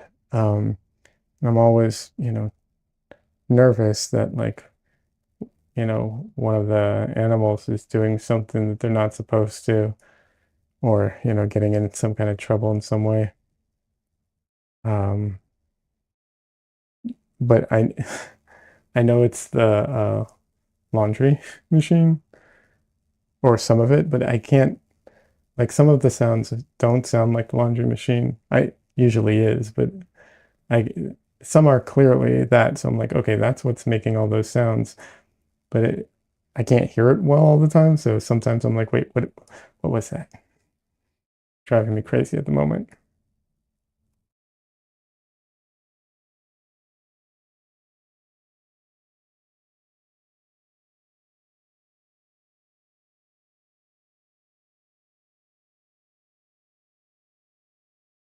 That says, oh, I had to call the police the other day. A very intoxicated guy broke into my neighbor's shed and was yelling and screaming, ran across the street to rip up plants. That's crazy. That's sorry to hear that. That actually reminds me, I don't know if I mentioned this on stream. Not that I'm going to give any details, but I had to call the police um, a couple, I think it was like 2 weeks ago or something like that, on some neighbors that started having a domestic dispute on the sidewalk right in front of my house. I was outside when this was happening. I was in the garage doing stuff, and yeah, I had to call the police. That says he was out of it. Yeah, sounds like he was clearly not in his right mind.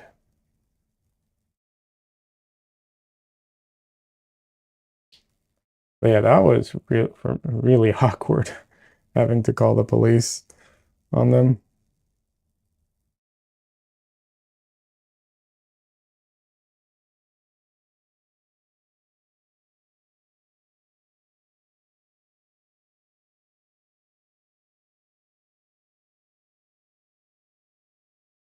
Luckily, no one was hurt. It wasn't that aggressive. I should specify that.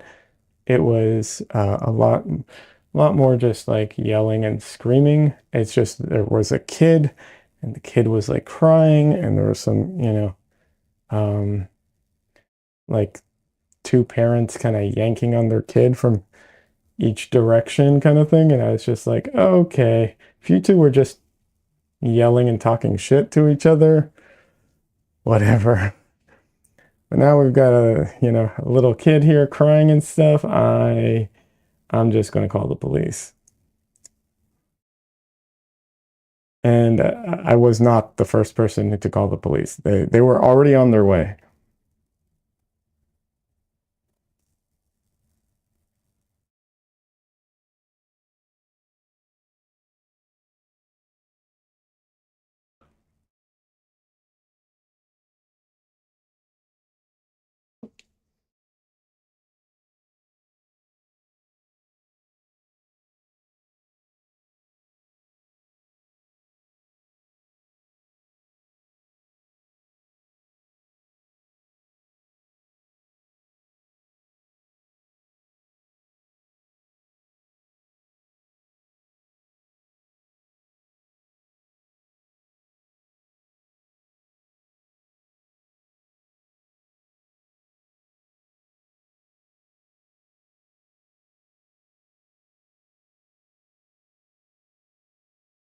Des says, I once saw a neighbor attacking her boyfriend physically in a pickup truck. That's crazy.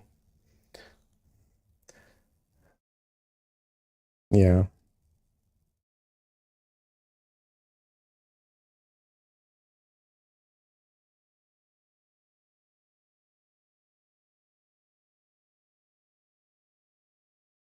I had an art teacher come into school one day with bruises on his face because he used to work late and he was driving home late at night.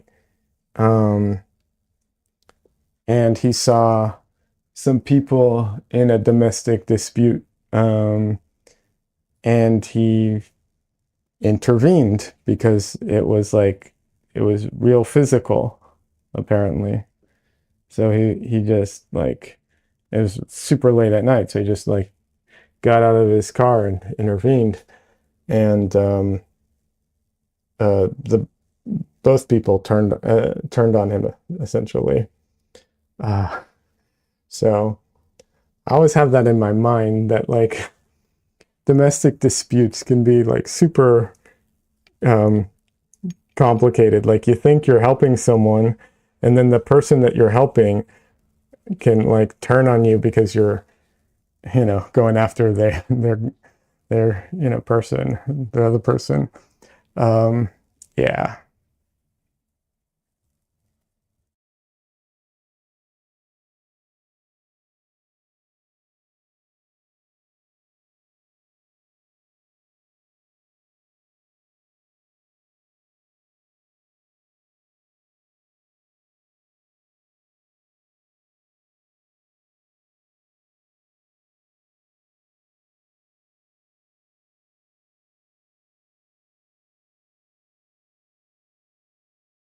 But yeah, like I said, it was just because the kid was involved that I was just like, all right. I was more than willing to just, let them yell at each other, whatever. As long as they're not, getting physical, whatever.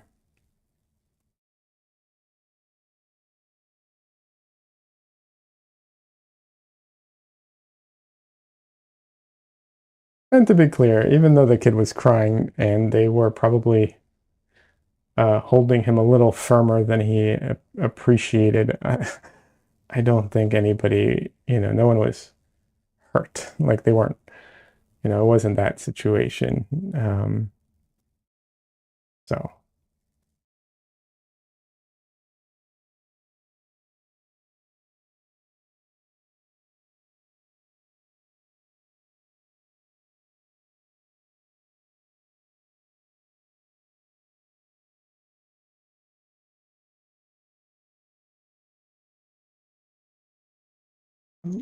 someone's at the door.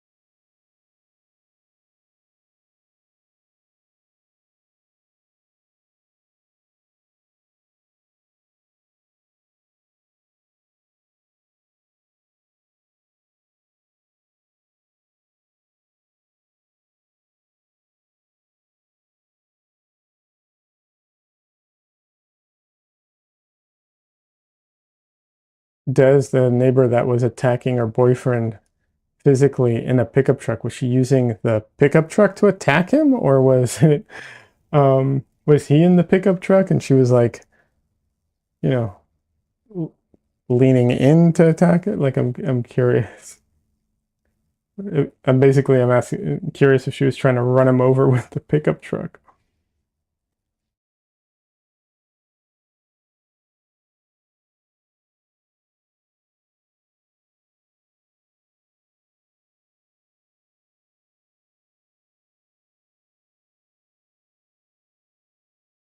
No, they were sitting in there. He was in the driver's seat and she was beating at him with her fists. Okay. Not that that makes it right. I'm just curious. There was what was it? There was a streamer, a couple, it might have been a year ago at this point, and she was live streaming, um, and she had a fan with her who's like a, you know, I think she did OnlyFans, so it was someone who was, paying to like be in her streams or something, and they were in the car and she started hitting him, and after a few hits, he retaliated, and it's messy on camera. It's crazy. Des says he stuck around after that. Not sure why. I don't know. I don't, people are complicated. I don't understand why people do a lot of things. So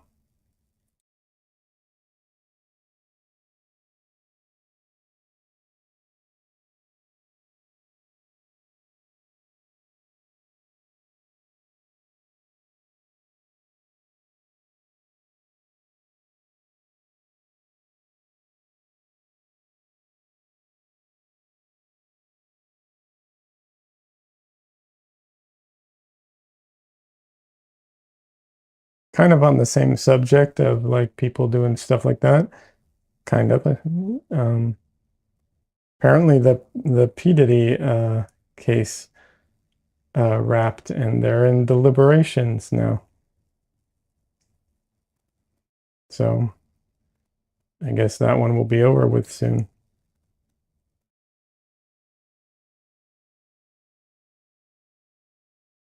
I will be absolutely shocked if he isn't, convicted, honestly.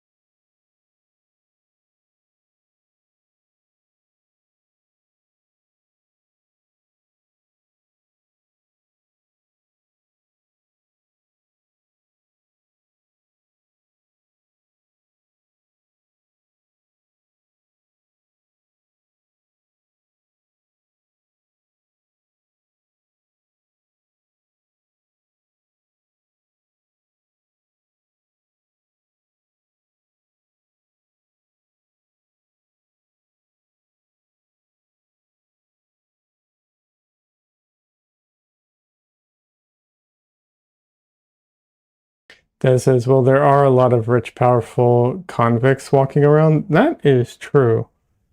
That is absolutely true.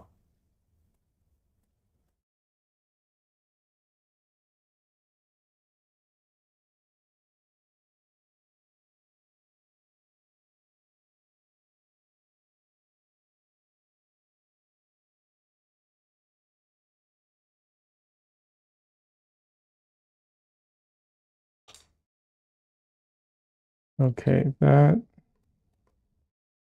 I could cover up what I just did, but it would just make my life harder. It's easier to just wipe it off. It just was not right values. It just would make my life harder.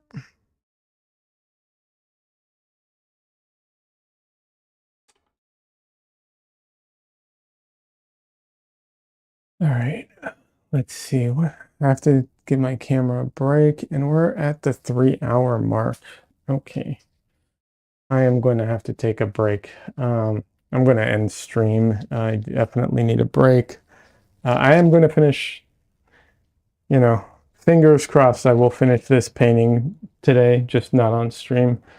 But I mean, it's getting very close. Just a bit more work on the face.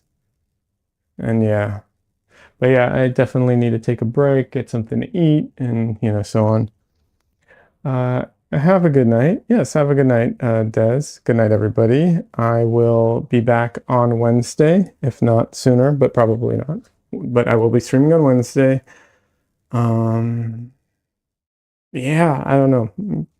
Go to my website, check out my, to anyone who's interested, check out my Discord, my website, my Instagram, all that stuff. I don't know what else to say.